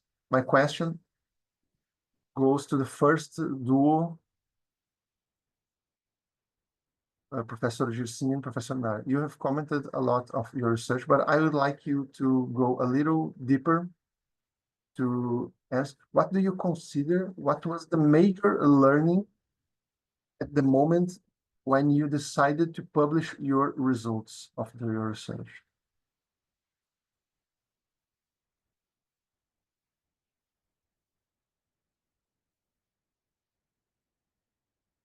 For me, it was, it really changed. What really changed when they decide to share, we intensified all the docenities about the subject, the self-evaluation, the organization, to expose self-check ability, why this holotocene was touching in our penta, in our daily life. We had we had a great repercussion, even bigger if we haven't published. I agree with Jersinia.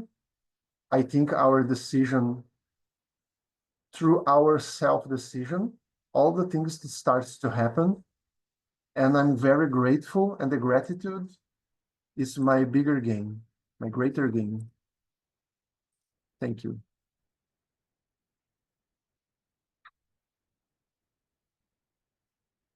We have 5 more minutes. Rosa, you brought some aspects in the beginning about the physiological impact in aspects of your body. One of the things that called my attention is the dislocation of the head for both sides, that it brought well-being to you. Do you understand why? What is the reason for you, in your opinion?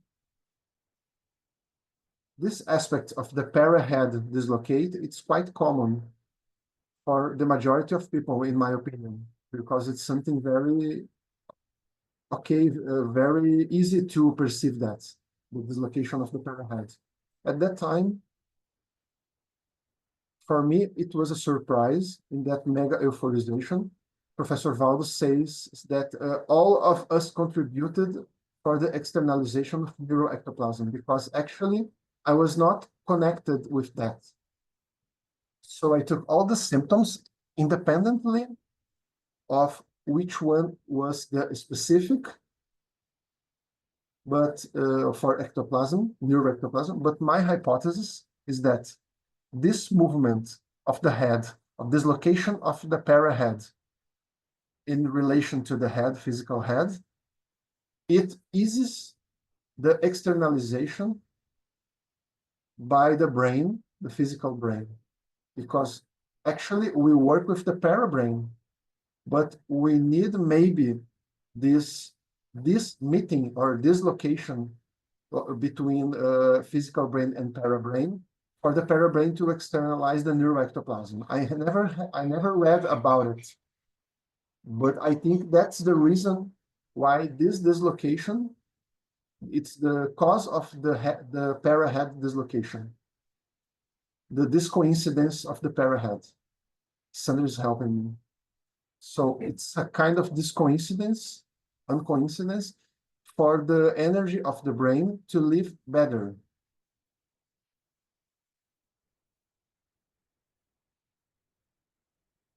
We have already some articles raising this hypothesis.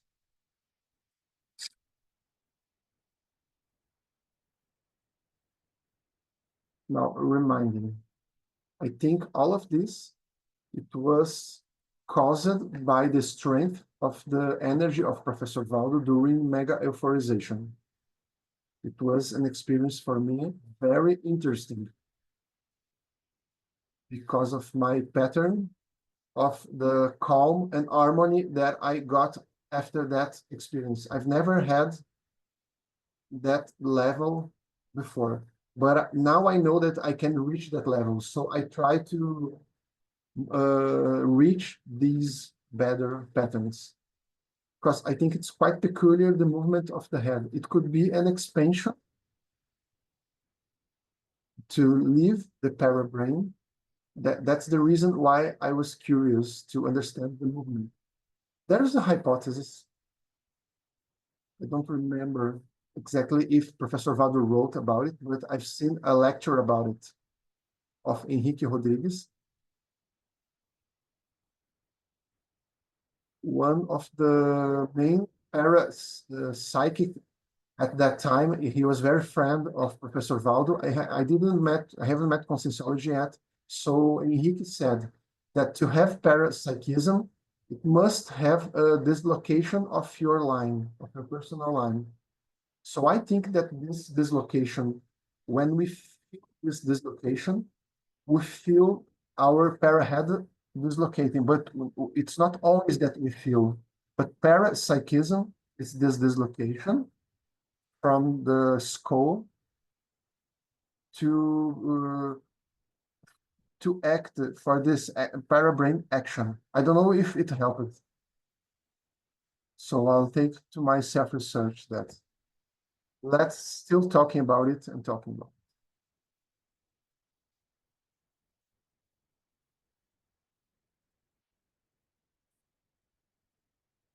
So it's our, thank you very much for all the researchers.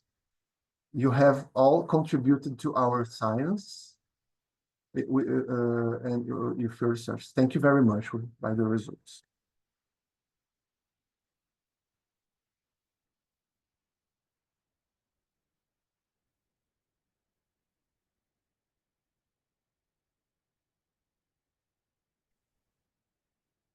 So let's continue now. So we have the table 2 of the topic Ophiexology. So we invite Jacqueline Vieira.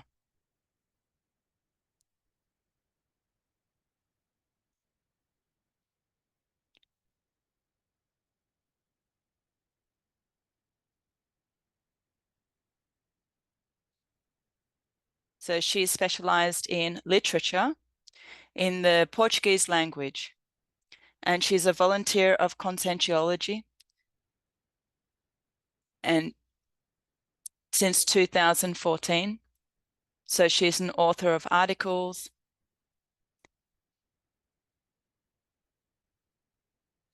and she's the author of a verbete in the Encyclopedia of Conscienciology. Good morning, everyone. So let's begin the presentation of Table 2. So we have the researcher Flávio Amado.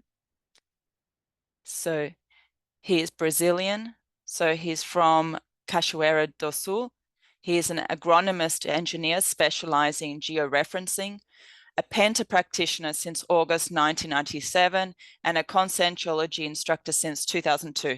He coordinated the GPC Penta, Tenepes Porto Alegre, the Penta Forum, the International Association of Pentology, IC Tenepes, and the Invisible College of Pentology.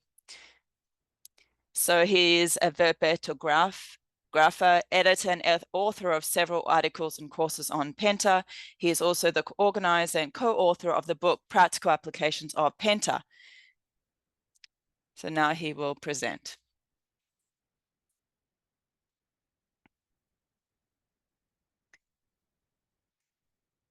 So we have Marcelo Pascolin. He's a psychologist. He's a volunteer of Conscienciology since 1993. He's a teacher since 2000, Penta practitioner some years later. So first we're going to listen to the presentation of Flavio Amado. So good presentation.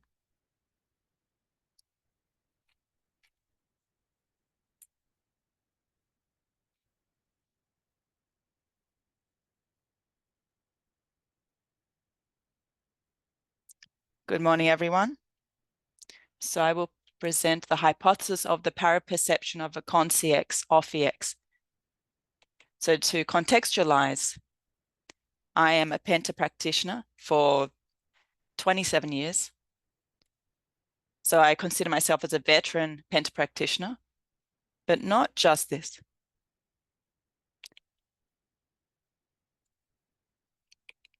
So I've had a series of extrapolations of this Vinci 24-hour condition. And in this presentation, I will talk about an off EX of con-CXs.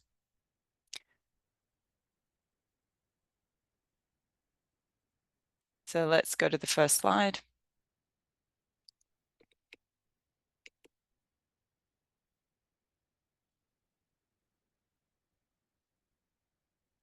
So the author presents for debate the possibility of having perceived on 3 different occasions an off EX of con-CXs.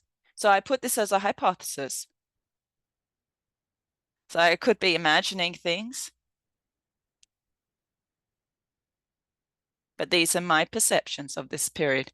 So it's important to highlight in these 27 years, I had this differentiated characteristic.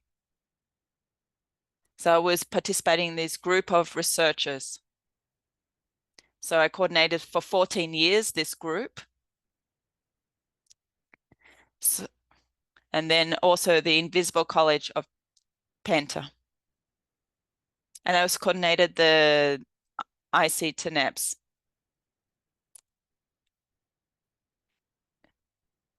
So during the lucid projection school, I had this perception and I had this experience, all these cases. There are 3 here.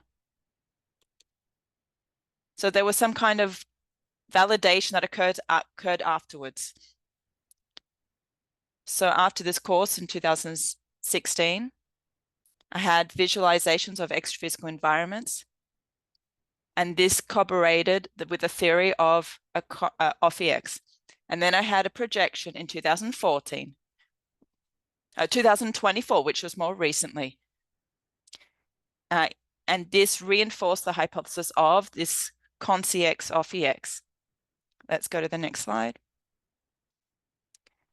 So we wrote an article for IC Tenepes. So it was related to paraambulatory. And he talked about this, Valdo talked about this phrase. So the crescendum of interassistential tasks under the responsibility of the off EXs follows the following gradation: penta, paraambulatory, con-syn off EX, con-CX off EX, and transitory communex pandero. So this observation includes 2 more advanced conditions: the con-CX off EX, the subject of this article, and the pandero type transitory communex. So when the off EX just decimates, so does the off EX end? Yes. So even before the person decimates, the off EX starts to disintegrate. So how is the off EX of the con-CX?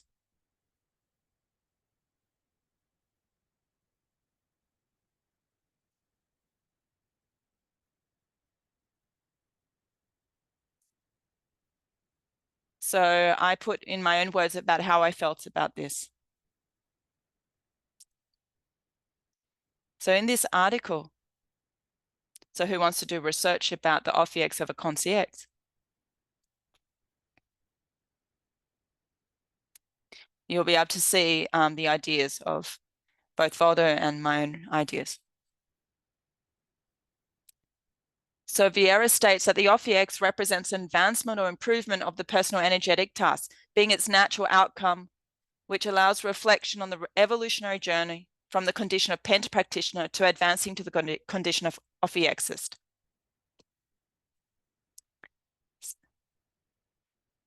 So this is the journey from the penta practitioner to the ophiexist of the CEAEC.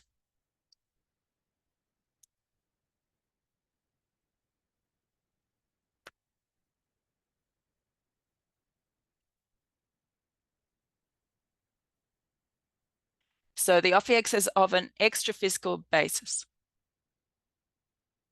Let's continue. So there was this question. So assuming that penta is a natural path to ophiexis, pentology is an interassistential omni-reverberation that leads to extraphysical self-clinic. Is it possible that a helper of the extraphysical already reached this condition of an ophiexist? So the helper that is specialized in pentology, have they already reached the condition of an ophiexist? So I raised this question. So the first thing that I researched is the evolutionary levels related to the ophiexism. So when I talk here in an self-ophiexis, I'm talking about that connect to the person. So when I talk about ophiexis, it's in a general way.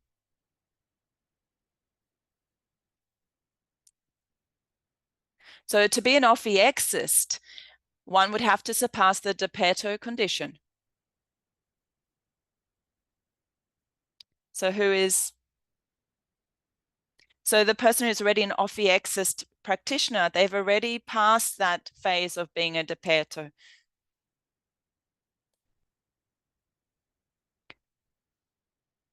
And then we have the ophiexis would occur upon approaching the evolutionary level of the semi-CEAEC.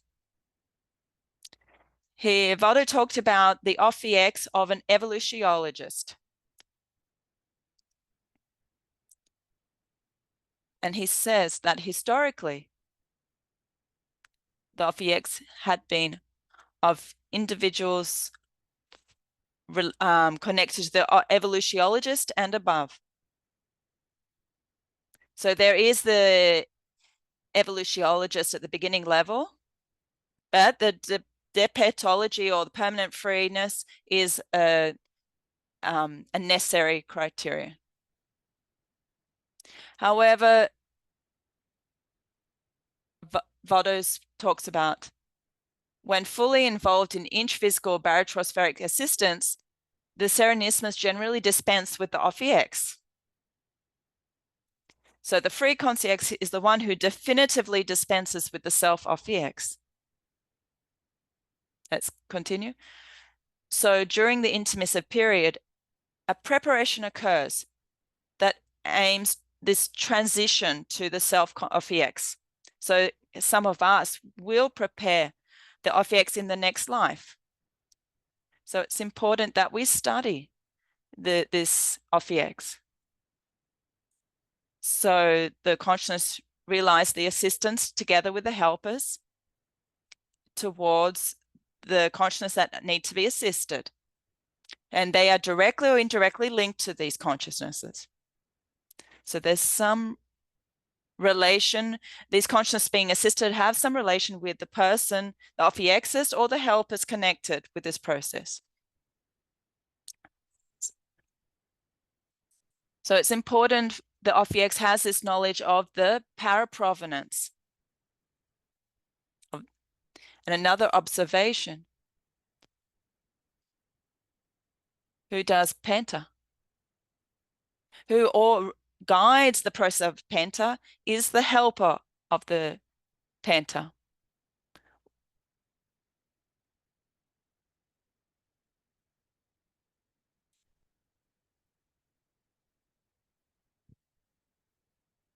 So I don't do the schedule. It's the helper that organizes the schedule. But with the ophiexist, the person in ophiexis, they're the ones who are organizing the schedule of who will be assisted. So this previous or assistance is important for the subsequent development of the self-ophiexis. When these CEAECs become conscients, they will be prepared to assume the role of ophiexis. So Valdo spoke. He had experiences of ophiexis for a long time before this current life. And these previous experiences with the ophieks enabled him to then create his ophieks in this life. So this extra physical preparation is important.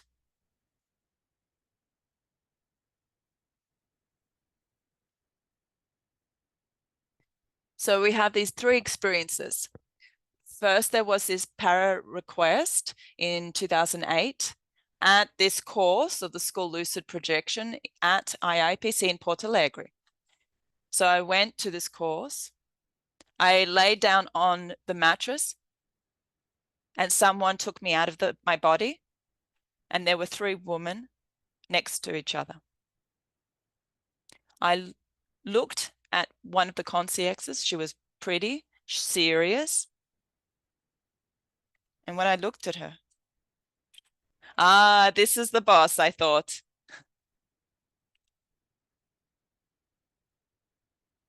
And then I looked at the other concierge. We have a request, a para request of this person for you. So I looked at the three women and then I returned to the body. Yeah, so I went out the body, I observed these three women, they gave me a para request.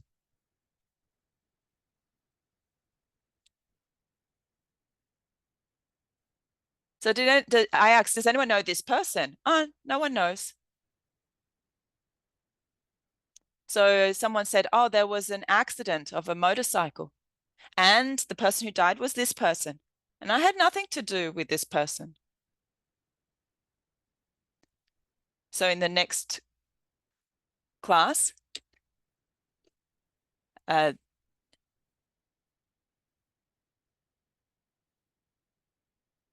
so this person who attended the course said that she was the wife of the person who died.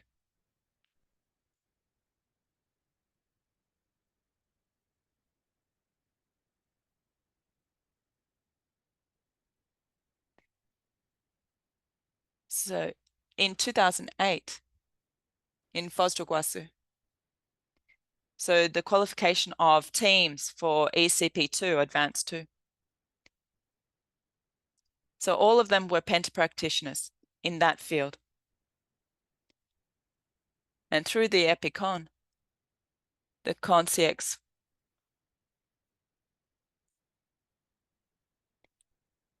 So who is speaking to you as an extra physical is the coordinator of the GCP Penta.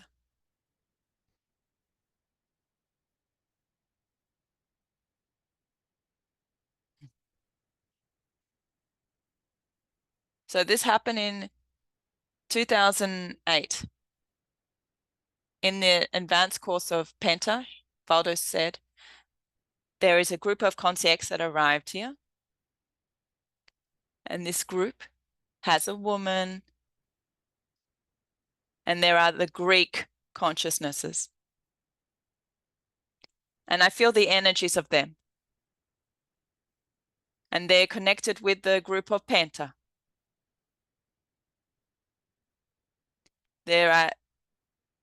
So they are learning with you and they are watching you, observing you.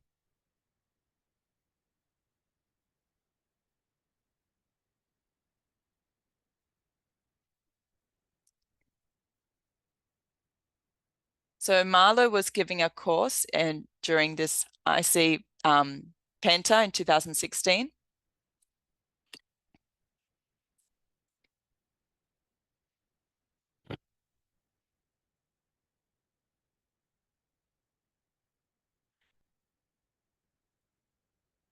I spoke to Marlo.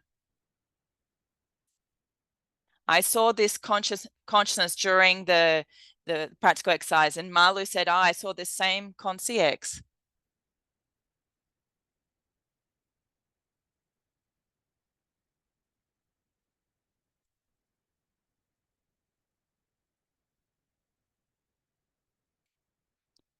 So we had this idea before the creation of the IC Penta that there were these Greek consciousnesses. Yeah, this Greek influence in this pentology. But with this projection, I was able to draw this person. So what Sandra spoke about. So when we create this project of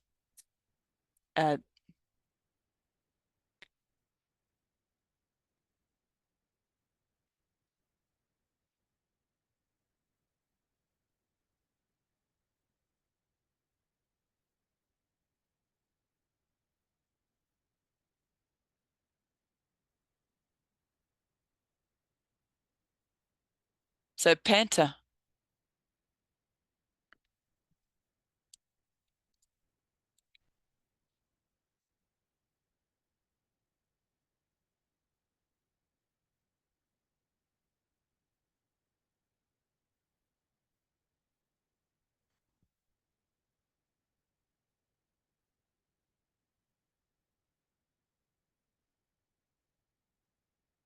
So if you look at projectiology, at exteriorization,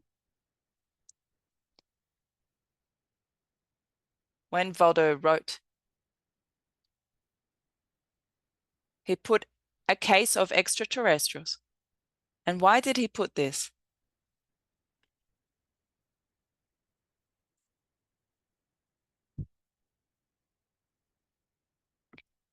So he made this relation with the extraterrestrials.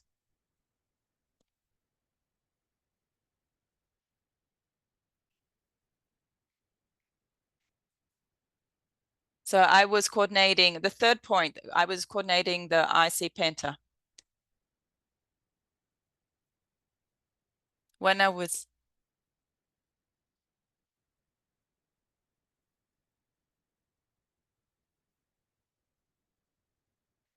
felt a lot of extra-physical pressure, and I had a projection at my home. And there was this concierge inside a bubble.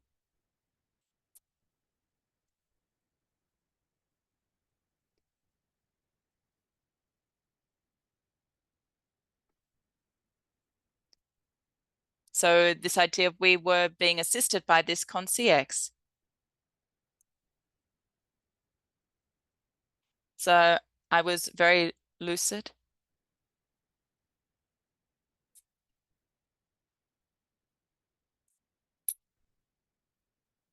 Let's continue.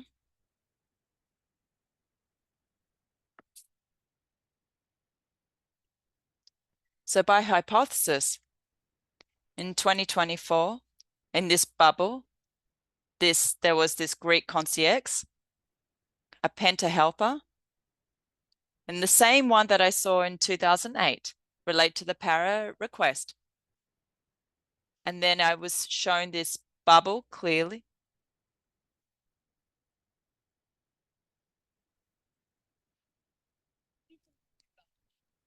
So a synchronicity. On 2 occasions, Professor Valdo directly referred to the Greek concierge related to pentology, including a woman in Epictetus at the first advanced Penta course, and also at the second person at the mini Tertulia. When the presence of a female concierge from the Concha Acustica Communex, and there was 6 helpers, including Spartan, who was specialized in the Penta and Ophiex.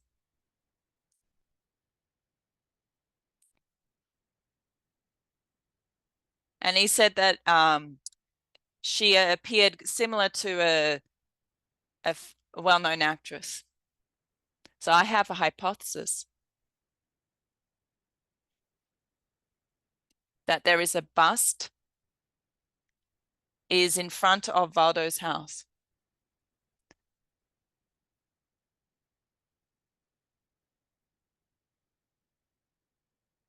But this other person, it seems like that she's more similar.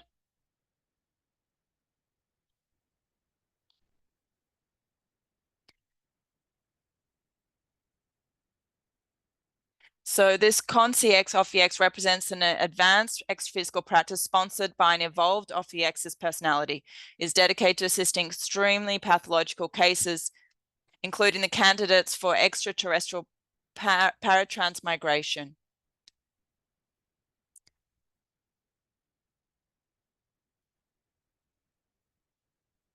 So there is a relation between the Ophi-X and the Commune-X, like a personal mini Commune-X. So Vieira stated that the CEAEC involved in Ophi-X have a higher evolutionary level, so highlighting the high level of an evolutionology Ophi-X. So this condition shows that the CEAEC Ophi-X has an advanced level of interassistentiality, and that the level of Depertisti and semi-consentiology would be decisive for its achievement. So the extraphysical environment in this article, the relevance of environments such as Ophi-X for the treatment of extreme pathological cases and for the performance of complex evolutionary tasks was highlighted and contributes to the Ophi-Xology.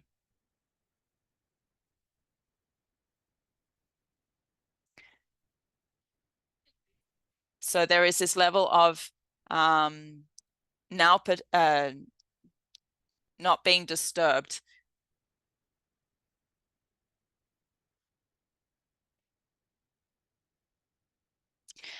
So regarding the constant Ophi-X, when the Ophi-X decimates, the Ophi-X ends, and in future lives, the continuation will depend on the circumstances of that consciousness.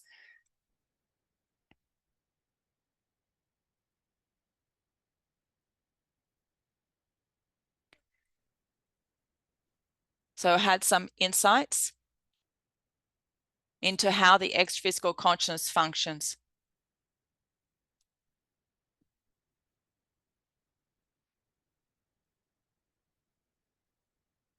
So I was able to understand by hypothesis how these different environments functioned. And I encourage researchers to explore and document their experiences and perceptions related to the CEAEC Ophi-X. So Pandero. So many of us as intermissivists were there witnessing this CEAEC Ophi-X, but it's difficult to remember.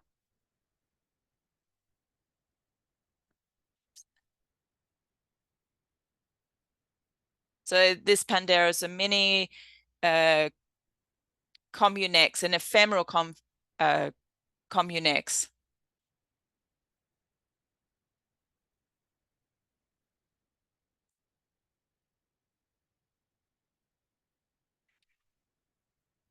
So I considered the plausibility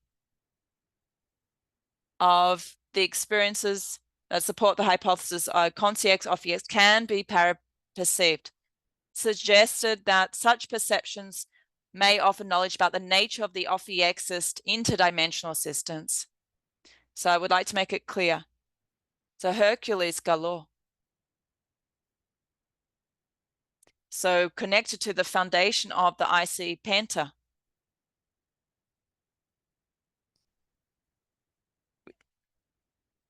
So it was connected to this extraphysical center of energy.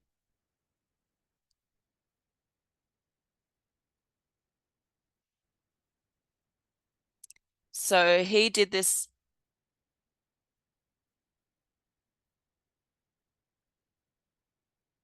mega euphorization with Valdo.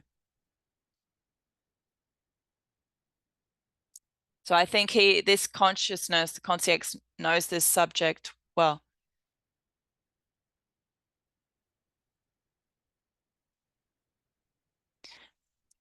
And also this Greek helper has this greater knowledge as well, and helping to implant this the penta in the planet.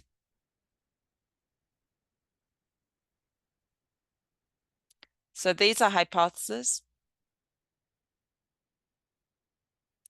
over 27 years. So I took advantage of this forum to propose these hypotheses. So by researching the extraphysical existence of an FEXist,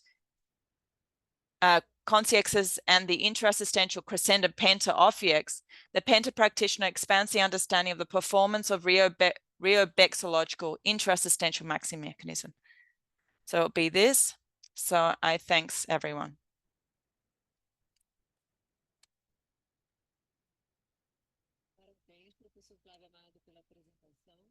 Thanks.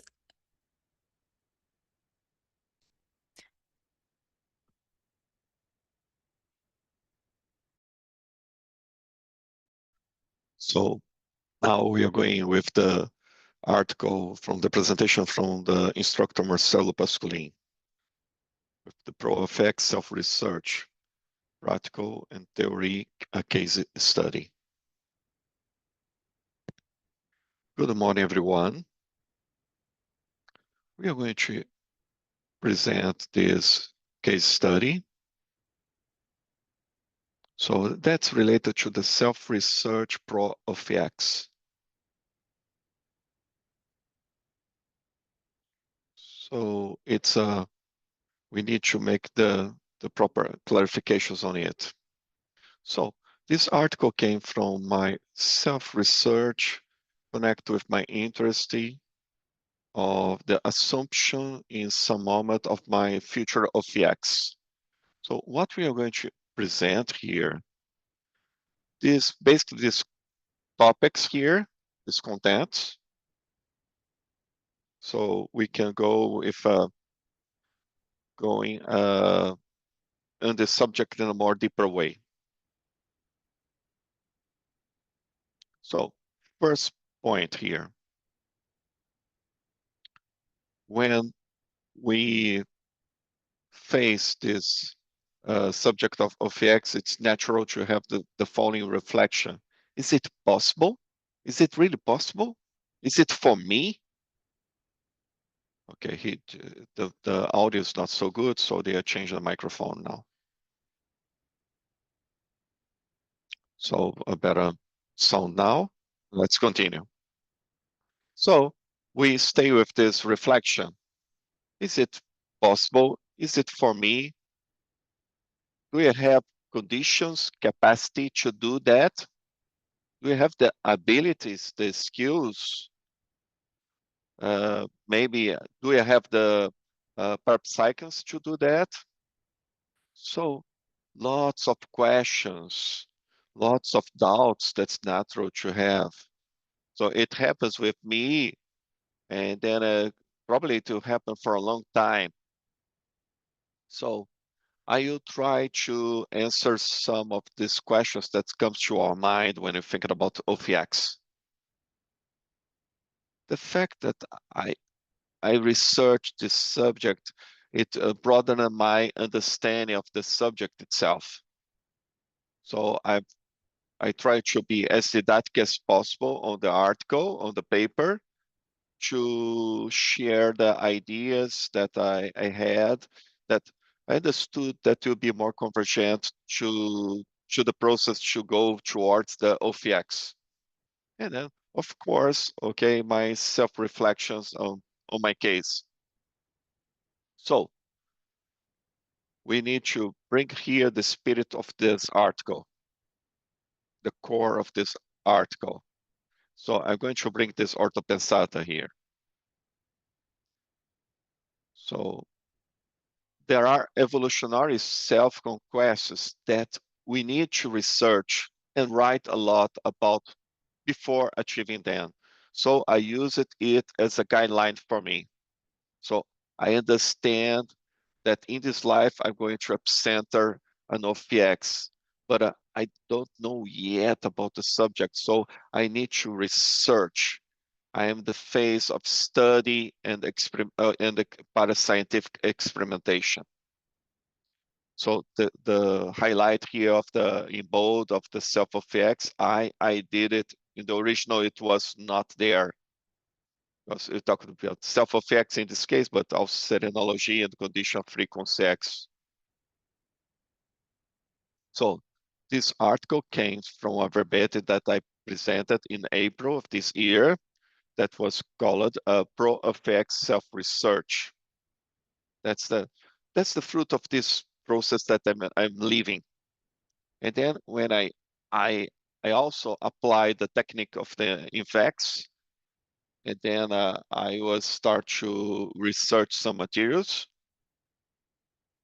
And then since I make reference, I want to refer to two materials. One, Tatiana and Beatriz Tennis about book about self-research, and then the book from the Self of VX that in the last chapter that was organized by Marina Tomás and Pitagori.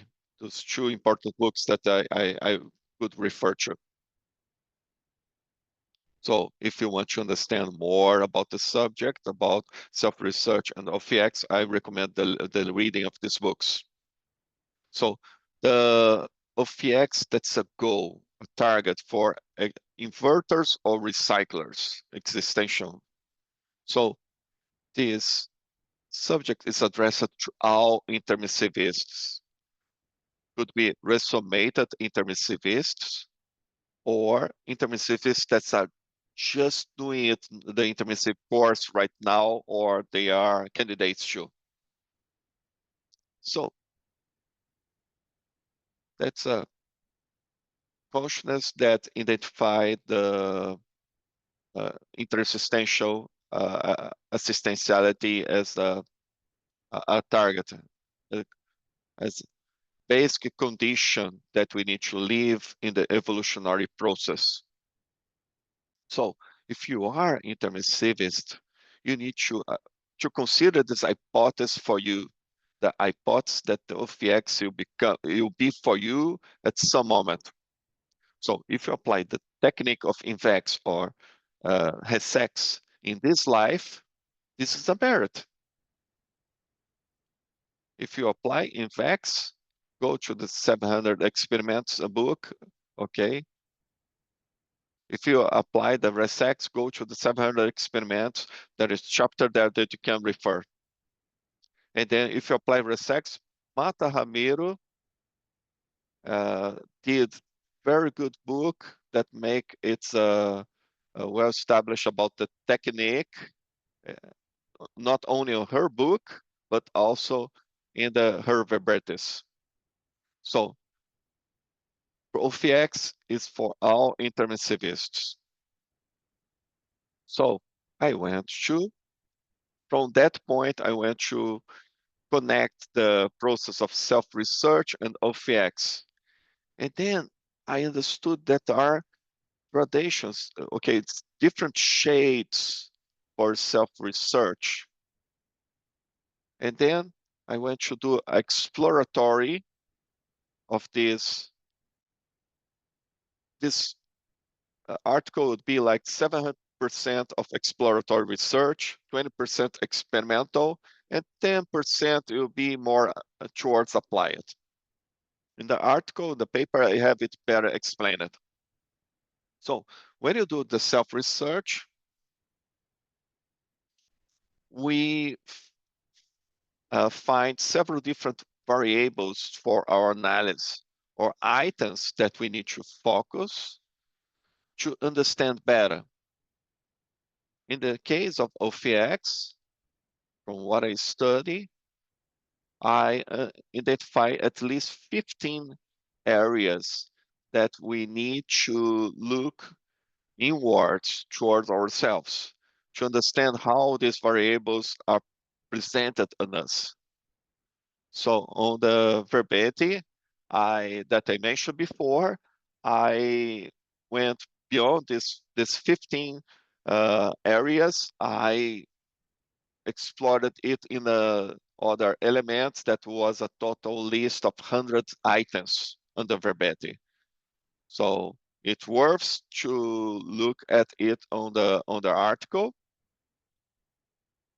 So for example, I can take here the paratechnology.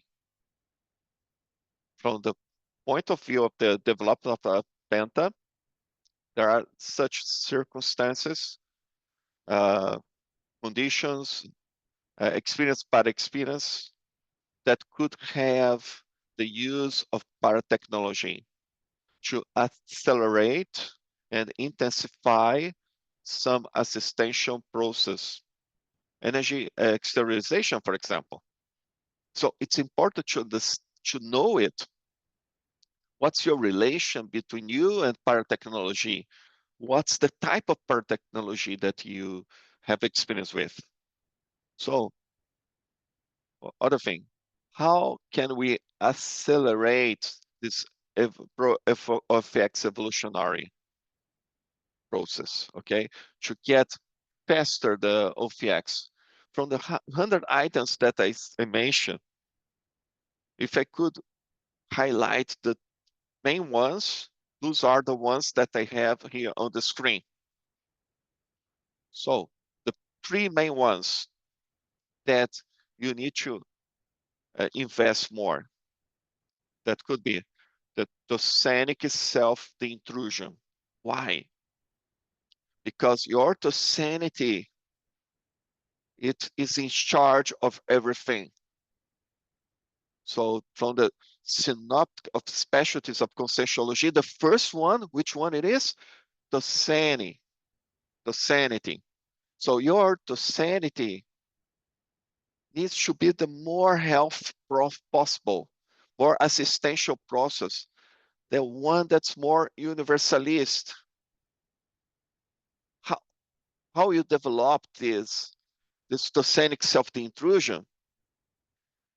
By the holosomatic health, energetic, emotional, mental somatic health. The Tosanic linearity, you need to have a logic, rational application of the intruding techniques. You cannot think about the ill of anything, even if the person is doing something wrong. And then contributing to the next one, okay, next item, interexistential self-megacognition. Why this topic? Because when we're talking about OFX, I understand that's needed to expand our understanding about the interexistential process. Beyond the intraphysical process, beyond the help examples that we have of helping intraphysically, how does it happen when you go into an extraphysical environment, okay? Extraphysical paradigm. How do I do it? Doing assistance every day, reflecting about what I'm doing for the sanity, liberty that we have. That's very important, okay? I have some understandings that sometimes could be limited. They're limited by my experience, by my past, by my cognition. So I need to have the sanity freedom, to sanity liberty, to understand better the phenomena that I'm going to start seeing it. And then I can start different from what's my traditional way to understand in a higher view. This is bring an evolutionary intersistential technicity. And I need to be a better assistant. But, oh, I already doing assistance, intraphysical assistance in such a way. But would be this way the only way or the more advanced way or evolved way? Would be this way of assist possible to do it better? Your attributes can make it better? So That's a change in your attitudes. I understand that the self-receipt, okay, it's important to do that. So the self-receipt happens when I change my behavior. I only consider that I change it when my behavior it presents in a different way. In the articles, you're going to see that I place several different topics.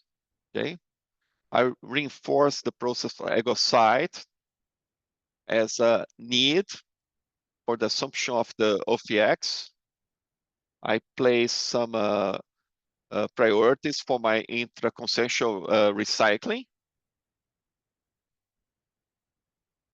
I list 3 strong traits and 3 weak traits in the articles that are considered the most important, but they are not the only ones. So there is a process of assumption of the strong traits that we need, that you need to go through it to have your OFX, and then you also need to recycle some of the weak traits. So on the self-development process, there are several different techniques that you can use. This is a no exhaustive list that I did. It's just an initial list of techniques that you can benefit from it, consensuological techniques to get the OFX.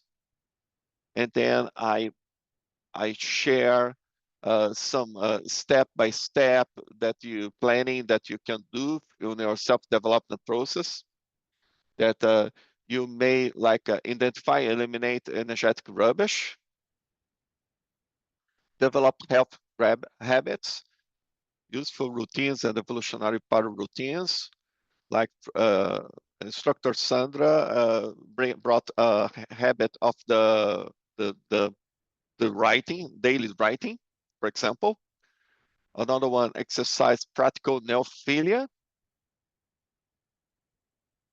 Neophilia is needed, okay? Why? Because the receipt only happens with neophilia. Fixation of neo synapses. So if you reflect about your practice, so you generate neo reflections, so you generate neo synapses that you need to fix it, this new understanding. So you go for a line that Claritask a line through GISCONS, because you need to publish your learnings and your neo synapses that you just fixed. You cannot be egoistic to keep to yourself your learnings. So like for me, for example, I'm starting writing, okay? So it's something also obvious is that Penta taking seriously and dedication to full-time Claritask. So you understand it not only to dedicate one day of the week or 1 hour per day, but daily, continuously study at least 2 shifts, okay, of the day dedicated to the Claritask. How do I dedicate to the Claritask in an integral way? Lose the scheduling of existential para-commitments. That's convergent with what instructor Flavio just shared, okay? So in the OFX, that's the OFXs that schedule the extra-physical agenda, the extra-physical schedule. And then I propose the 3 levels for the OFX that I use it here. First one, the basic, the assumption of the epicentrism of OFX. Yes, I have an OFX. Intermediary, that's the next one. The Claritasco interconnection with extraphysical centers and common axes. But why that? That's a logical matter. So the moment that you reach your OFX, starts to happen a connection between the OFX and the forwarding of these consequences that have been assisted. In the first moment, what are the energies that are needed to assist these consequences in your OFX? So they are the energies of the OFX plus the energies connected with the extraphysical centers. And to where these consequences go, they need to have connections with common axes, so they can be forwarding in some way. In general, transition common axis. And then the last one, the advanced OFX, that my understanding is that the OFX will start to be part of invisible college of evolutionologists. Doesn't mean that he's an evolutionologist, but he starts to be part of the team. Because since he is participating in a loose way in that in this process with connection with the extraphysical communities and then and the extraphysical centers, well, it's more lucid in related to the forwarding, evolutionary forwarding of these consequences. Not necessarily, you're not necessarily he's saying what the consequences needs should do it, but at least is aware about what means recommended to the consequences. So it's getting closer to invisible college of evolutionists. So from this point on, we have some reflections. You, intermissivist, do you consider epicentering and self-OFXs is still in the current intraphysical life? Yes or no? At what age? Do you carry out rationological planning to achieve this evolutionary mega challenge? So you can get your own self-OFXs? What changes are needed to epicenter and a self-OFX? So it's worth to think and reflect about that. Since the article, it's a study case, so let me share some considerations on this topic. I studied the existing materials about OFX from the point of view of books, articles, oral presentations, verbatims, lectures from several different CIs, courses. I try to get as more material possible that I could, but some things happening with me. And then there is a more exhaustive description in the article. First one, ProAxis. In 2018, I did a scenario at Synvex. It is scenario in a very rational way. The reflection, it was showed to me possible future in this life, and then the possible forwarding for the next intermissive course. And this future, it's an intersubstantial future of the intraphysical life will be around here. And then I realized that I was a little bit naive because I did not invest more in things that I would need for the future. So in 2019, I got the Brex manual, despite the fact that I read in the past. I read it. I took like 2 months to read the Brex manual. So you start to do a deep reflexive reading. And that helped me to get in the praxeological Holocene of this life and detail some things that I could not understand during the scenario experience. So in 2010, the scenario, it was clear to me in the future, the OFX process. And then I start to ask, who am I to have a OFX?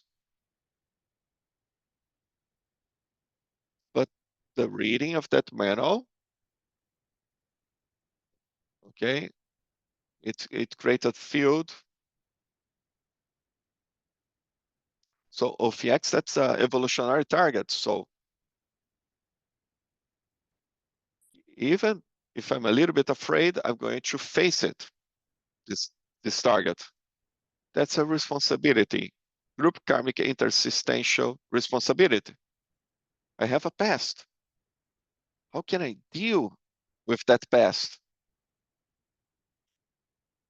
So in another situation, 2020, we had a CP3 at Aracê.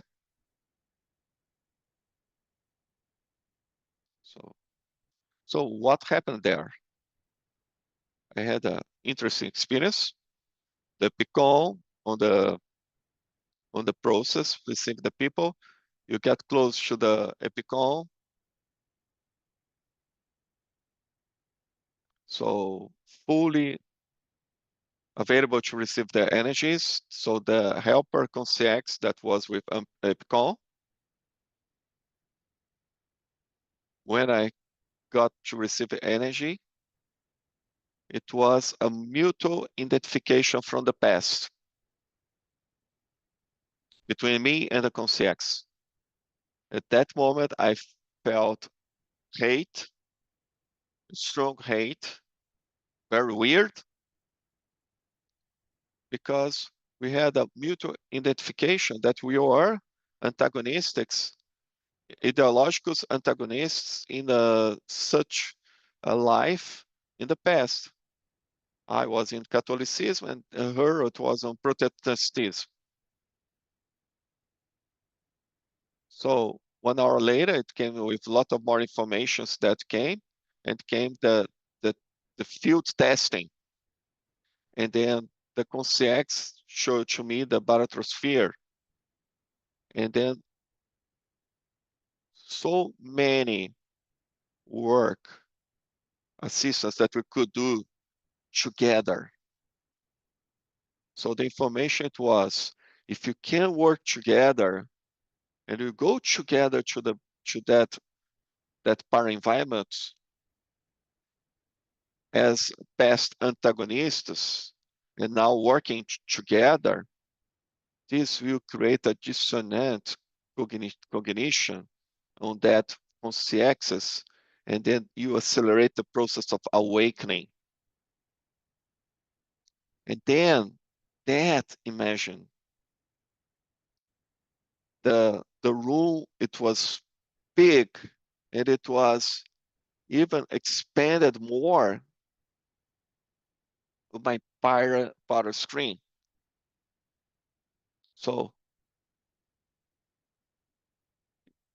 there is a responsibility, group karmic responsibility, that's intersistential. We have our para environment and a lot of consciousness to access. So I had other situations, but I'm not going to be able to share right now. In a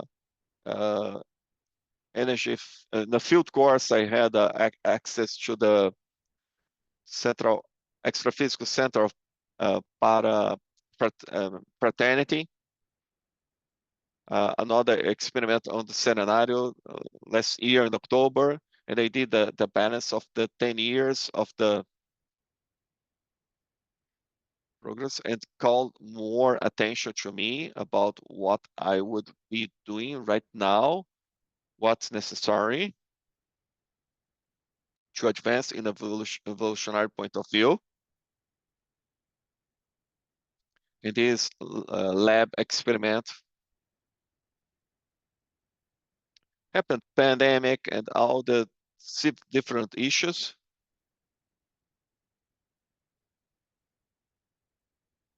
So we give attention to other needs. But last year, it came the process of OFX again during the scenario. And then, Marcelo, what you're doing with that? So that's when I got the verbatim, that's when it came this article. And then I decided to go into parapsych dynamics that could have more connection with this holotocene of OFX. I got the dynamic of parambulatory and a GAPIC on the ectolab. So I need to think about where am I in the process of my penta. I am in the process of 24 hours penta, but very amadoristic in an amateur way. Because I have some loose baiting, but sometimes others are completely unconscious. And then to finish, some lessons, increase with cognition about the OFX, identifying gaps, okay. Parapsychic intersubstantial development, and 3 challenges. The challenge that I'm facing right now to develop is, so the loose identification of recompositions should be performance. Okay, I need to understand the praxeological process, the financial independence, what I needed, work, get savings, and increase it, extra-physical lucidity that I mentioned a part effect in the article about one of the dynamics. I perceived Valkyria Croc, and then showed the extra-physical lucidity that she has, and then it got me an idea about what I need, this process that's so important for me to invest about extra-physical lucidity. Answering the question, OFX is possible? Yes, but it needs dedication, needs resin, needs self-research, needs to increase now synapses, intersubstantial and OFXological neosynapses, and a lot of self-experimentation, testing. How does it work? In the environment of the dynamics, we are making some tests for me to understand what's happening extra-physically. Then we have the questions that we can go over it, and muchas gracias.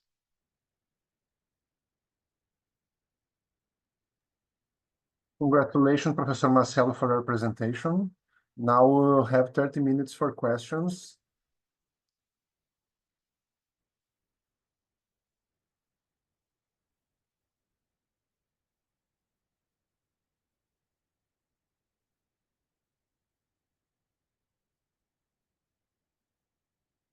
I'd like to ask Marcelo, congratulations for your theme. I'd like to understand, how do you experience the dedication to clarification tanks full-time? How do you think your daily life, your professional life, how do you experience this full dedication to clarification tanks? I don't have yet clarification task full-time. I don't dedicate myself 2 shifts on a daily basis for that. I work 2 shifts a day, so I can't do that. I'm finishing a book about goals of the existential inversion practitioner, and one of the goals is the clarification tasks full-time. So I will tell you what I've written about this subject. Probably next year it will be published. This clarification task in full-time demands you to have availability during the day, and you dedicate yourself indeed for that task. And it means to dedicate yourself to volunteering, activities of para-volunteering. What is that? At the same way that you predispose yourself to volunteering activities which have main goals, scenario constructions where people are assisted, you predispose yourself to that also. This is clarification task and not consolation task. So you won't anymore will have attitudes or behavior just to like a consolation. You'll have clarification, evolutionary clarification attitudes, but at the same time, comprehension, understanding. And this understanding is necessary in a way that many times you won't speak anything because you have more information than the person deal at that moment. So you will measure the level of information that we will pass for the other person. Please allow me to use situation very common in our time in the interphysical society.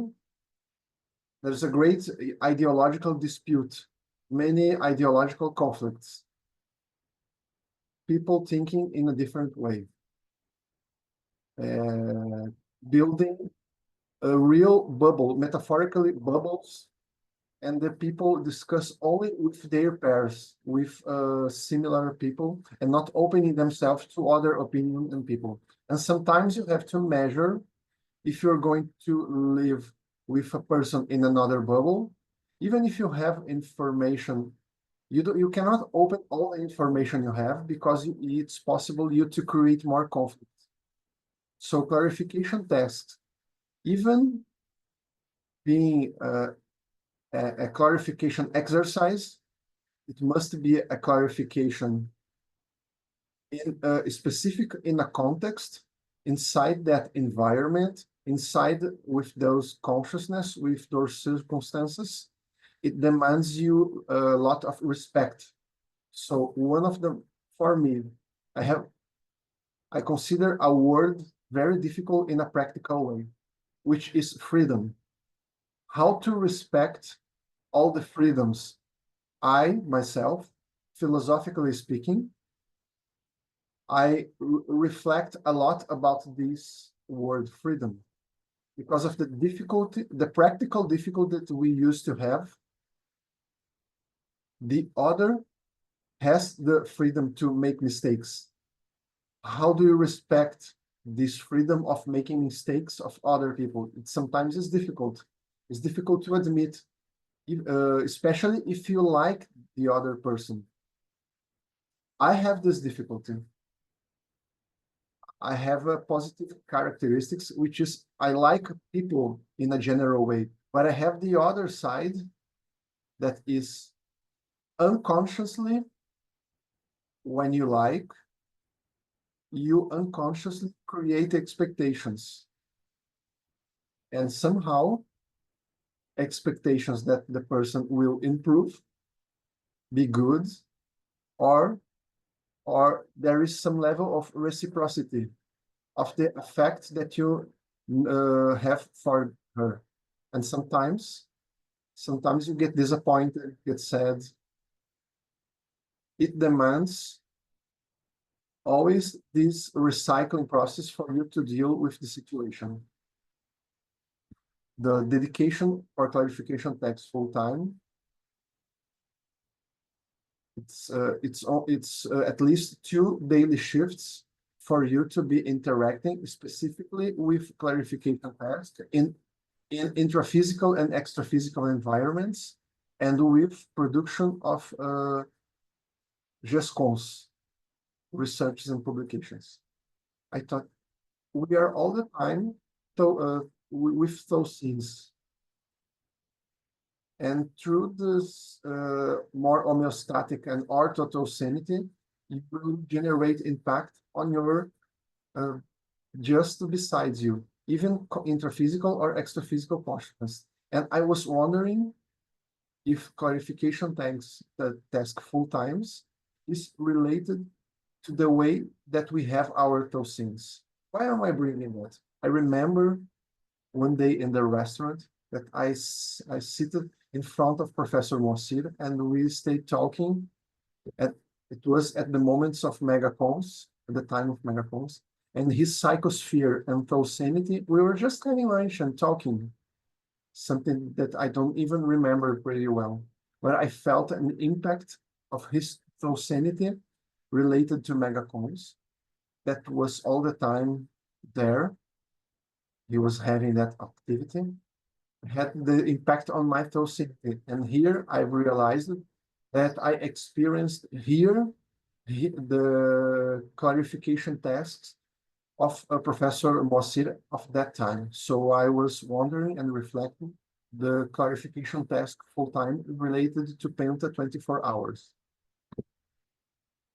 I don't know if you already realized that, besides of putting into words the clarification tasks, how do you perceive this goal, this Penta and OFX?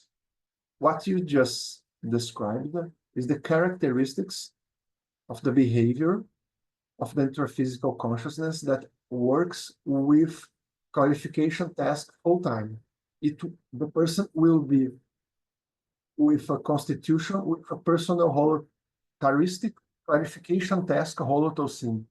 The intrusional, it's a part of its holotocin, but it's dedicated at least in 2 daily shifts.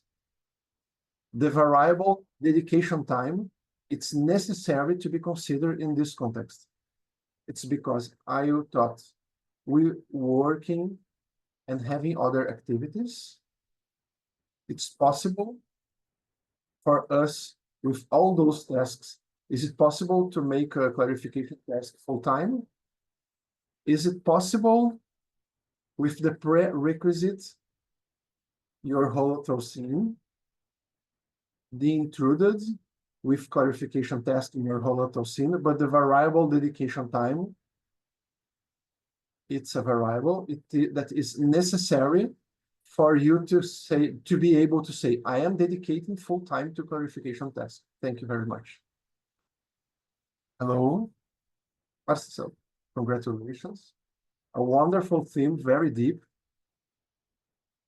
I'd like you to go deeper. You talk about the intrusion, the intrusion. So I'd like you to talk a little bit more how and what was the starting point, how you've been doing or acting in your daily life to keep this Tosenic intrusion. I've written an article some years ago for the Asivexis journal in which I described 10 techniques of self-de-intrusion. And they are related with that, with this Tosenic de-intrusion. But for example, many years ago, when we read the Penta manual, isn't there a topic, do not think badly about anyone else, but it's something very difficult. But I took this as a priority, as the first action of mine. I was not a Penta practitioner. How can I develop these characteristics? So I have to solve it with myself. There are many tasks to solve with myself. Among many techniques, I will take this one to put as a central element. What does it mean? What does it mean, do not think badly about anyone? It means that you have emotions. You deal with people, so you have emotions. But you don't stay sending energies giving ammunition for the intrusion to intrude you and not even the other person. In which way? You don't feed the unforgiveness. You can feel it, but if you feel, you have to solve. You don't feed this feeling. You have the toxin in a way, and then you reach a diagnosis. You're a doctor, you know that. You reach a diagnosis. You don't have to stay 2 hours thinking about the diagnosis. You have reached a diagnosis. So there comes the treatment. The best treatment after that diagnosis. So it accelerates the diagnosis for you to understand the situation and the consciousness without thinking badly about the person. How do I deal? And one of the way that helped me a lot, you can see how adversities makes us learn if we can learn with these. My father, he had many problems, many mental issues. So I've changed the way of dealing with him. So I suffered a lot with him. My father, I like the person. So when did the change came? When I started to identify himself as a sick person and not as a father. He's still my father. He already decimated. But when I started to identify him as sick, the way that I dealt with him changed. And then I stopped generate expectations, to have wrong emotions, and to feed those cynically wrong aspects about him. And then I try to do it with everybody. I make mistakes. If I think badly about myself, I will have a self-intrusion.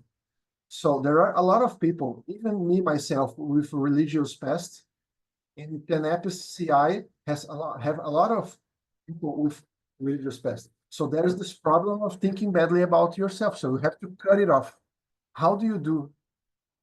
Arrive fastly in the diagnosis and go straight to the treatment. To forward that, we are not Serenissimos yet. So we have a lot of mistakes. And the mistake, he exists, he is real. Look there in evolutionary scale. If you don't have 100%, the percentage that is lacking to you is the percentage of mistakes that you have. Why will you think badly about yourself? If you look at the mathematical point of view, you don't think badly about you. And at the same time, you deal with other people. So maybe this is one of the main aspects that you can turn the point of in terms of technique of self-intrusion. Because you don't feed the intrusion. Cut the bad aspect through the root.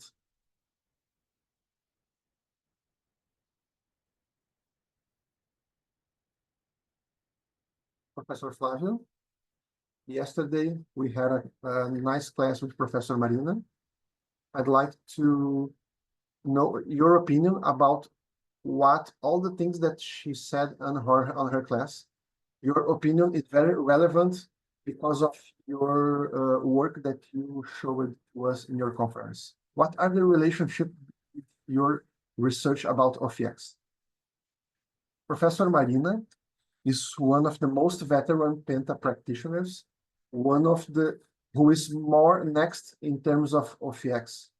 And she said the aspect of lucid projectability. One of prerequisites for to be OFX practitioner is the lucid projectability, because OFX, it's a para workstation. It's just like I had a work in Scotland. If I can to go to Scotland, how will I work that? So OFX is a para workstation, and you have to have conditions, lucid conditions to go there for your para work environment. So that's very important. Also, the process of 24-hour Penta. I think it's very important. Professor Valdo said, the majority of the people of CCCI has no condition to have OFX today because it can't deal with the Holocene pressure of a lot of people asking for help all the time. If you have people asking for help all the time, you have to have energy, helpers, penta connection to see all those consciousness. So the 24-hour penta, it's the learning of you to making the intraphysical, this availability full time, for after you as a lucid projector to do it in the extraphysical dimension. And to conclude, the last item is the self of X. For me, the self of X is the OFX of the person. When we say about OFX, or it's OFX in general. Professor Valdo used to put auto in front of many terms.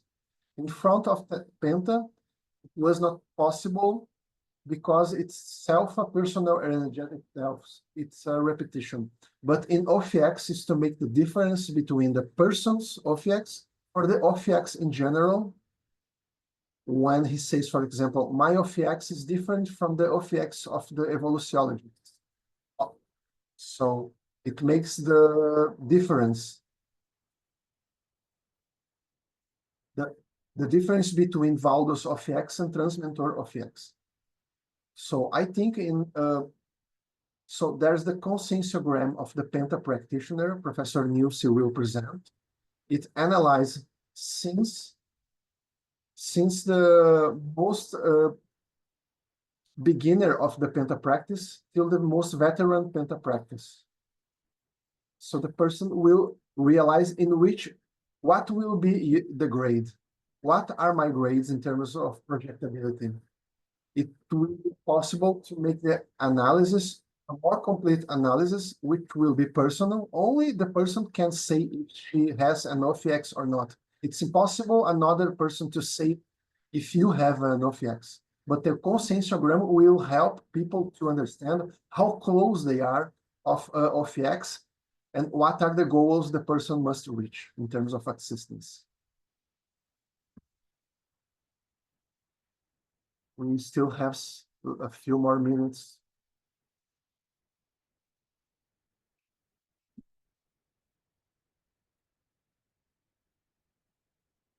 If we don't have any questions anymore, we will end.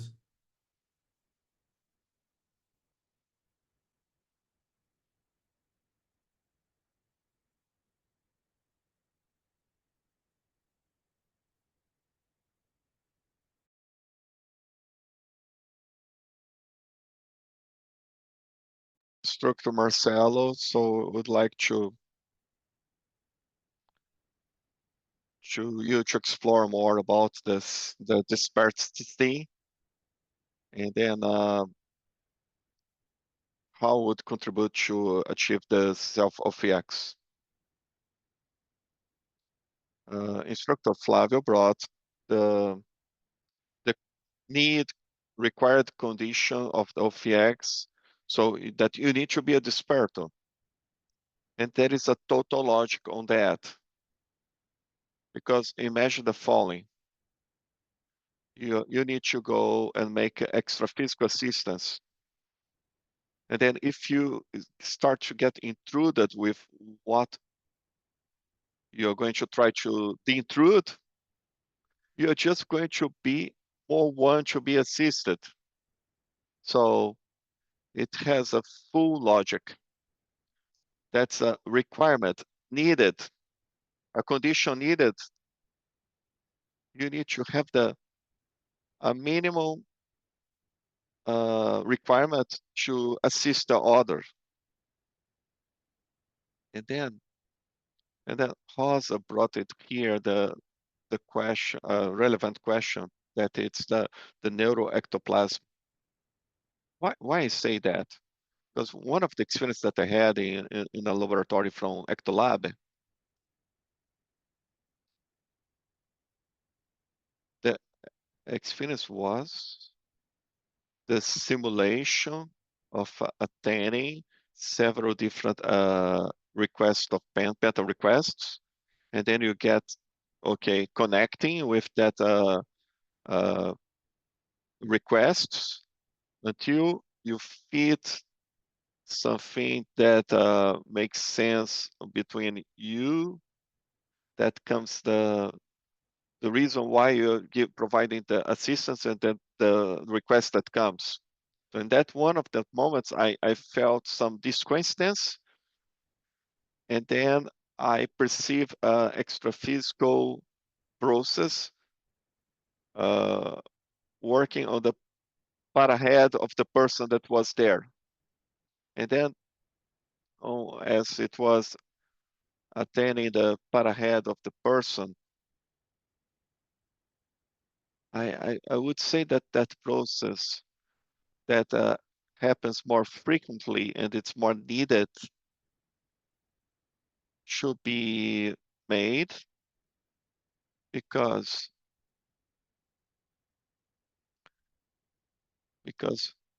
should treat the soma. The soma, it's the more rough vehicle that we have. So you're going to have other life, and then you're going to have other soma that you're going to, okay, recovery. I don't know, new one. The energosoma reflects your sanity, but the psychosoma has a lot of para wants, okay, that you have from several different lives. So there is a higher need of investment on that psychosoma. But more serious is the thought of the Tusan, the Tusanic root, something that brings you to reflect and to think about something. That's what you need. And you make an intervention on that way of thinking is one of the most serious things that we have. Because extraphysically, the consciousness resonate, and what happens later is to the consciousness dissomate, and later needs an awakening, extraphysical awakening, needs to have understanding about what's happening. So then the person can get into an intermissive course. That consciousness needs to understand that sexuality exists. And for some people would be very impactful. That consciousness needs to understand that the things that did wrong in the past, will be the assistential needs in the future. So that intervention that you make in the para brain, favoring that consciousness to understand these aspects, these deep aspects on the evolutionary point of view, I understand that is one of the most serious things that happening extraphysically. So it's very convergent that we need to understand more about neuroectoplasm. And that's one of the things that make me be a volunteer at Ectolabi, because that's one of the gaps that I have. That's ectoplasmy. And that to get an OFX, I need to have ectoplasmy. So, okay, how can I do it? Who is working with that? Oh, Ectolab, so let me go there.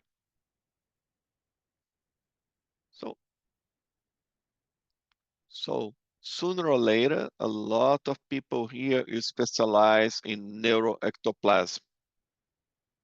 That's a future, for some of us more near, or for others it's more long-term. But look at the investment on the intellectual, because on this way, we can understand better the neuroectoplasm. So we can use it to the parabrain of the other people. So that's a more advanced clarity task. So thank you, Instructor Marcelo. So Flavio, you have 1 minute. So would like to make any final consideration about your research? So let's reflect about the hypothesis that some consciexes have OFX. That's something that typically we don't think about that. So if the consign has a OFX, so maybe the OFX a consex may have it too. So it connects with the existential pocket and the energetic fields that forms. So it's I made a list of several different energetic fields that happens. Okay, going up from the energetic fields from the penta plates to the Comnex. And then just to conclude, the process of the penta process in our planet, that's not something that's something that natural.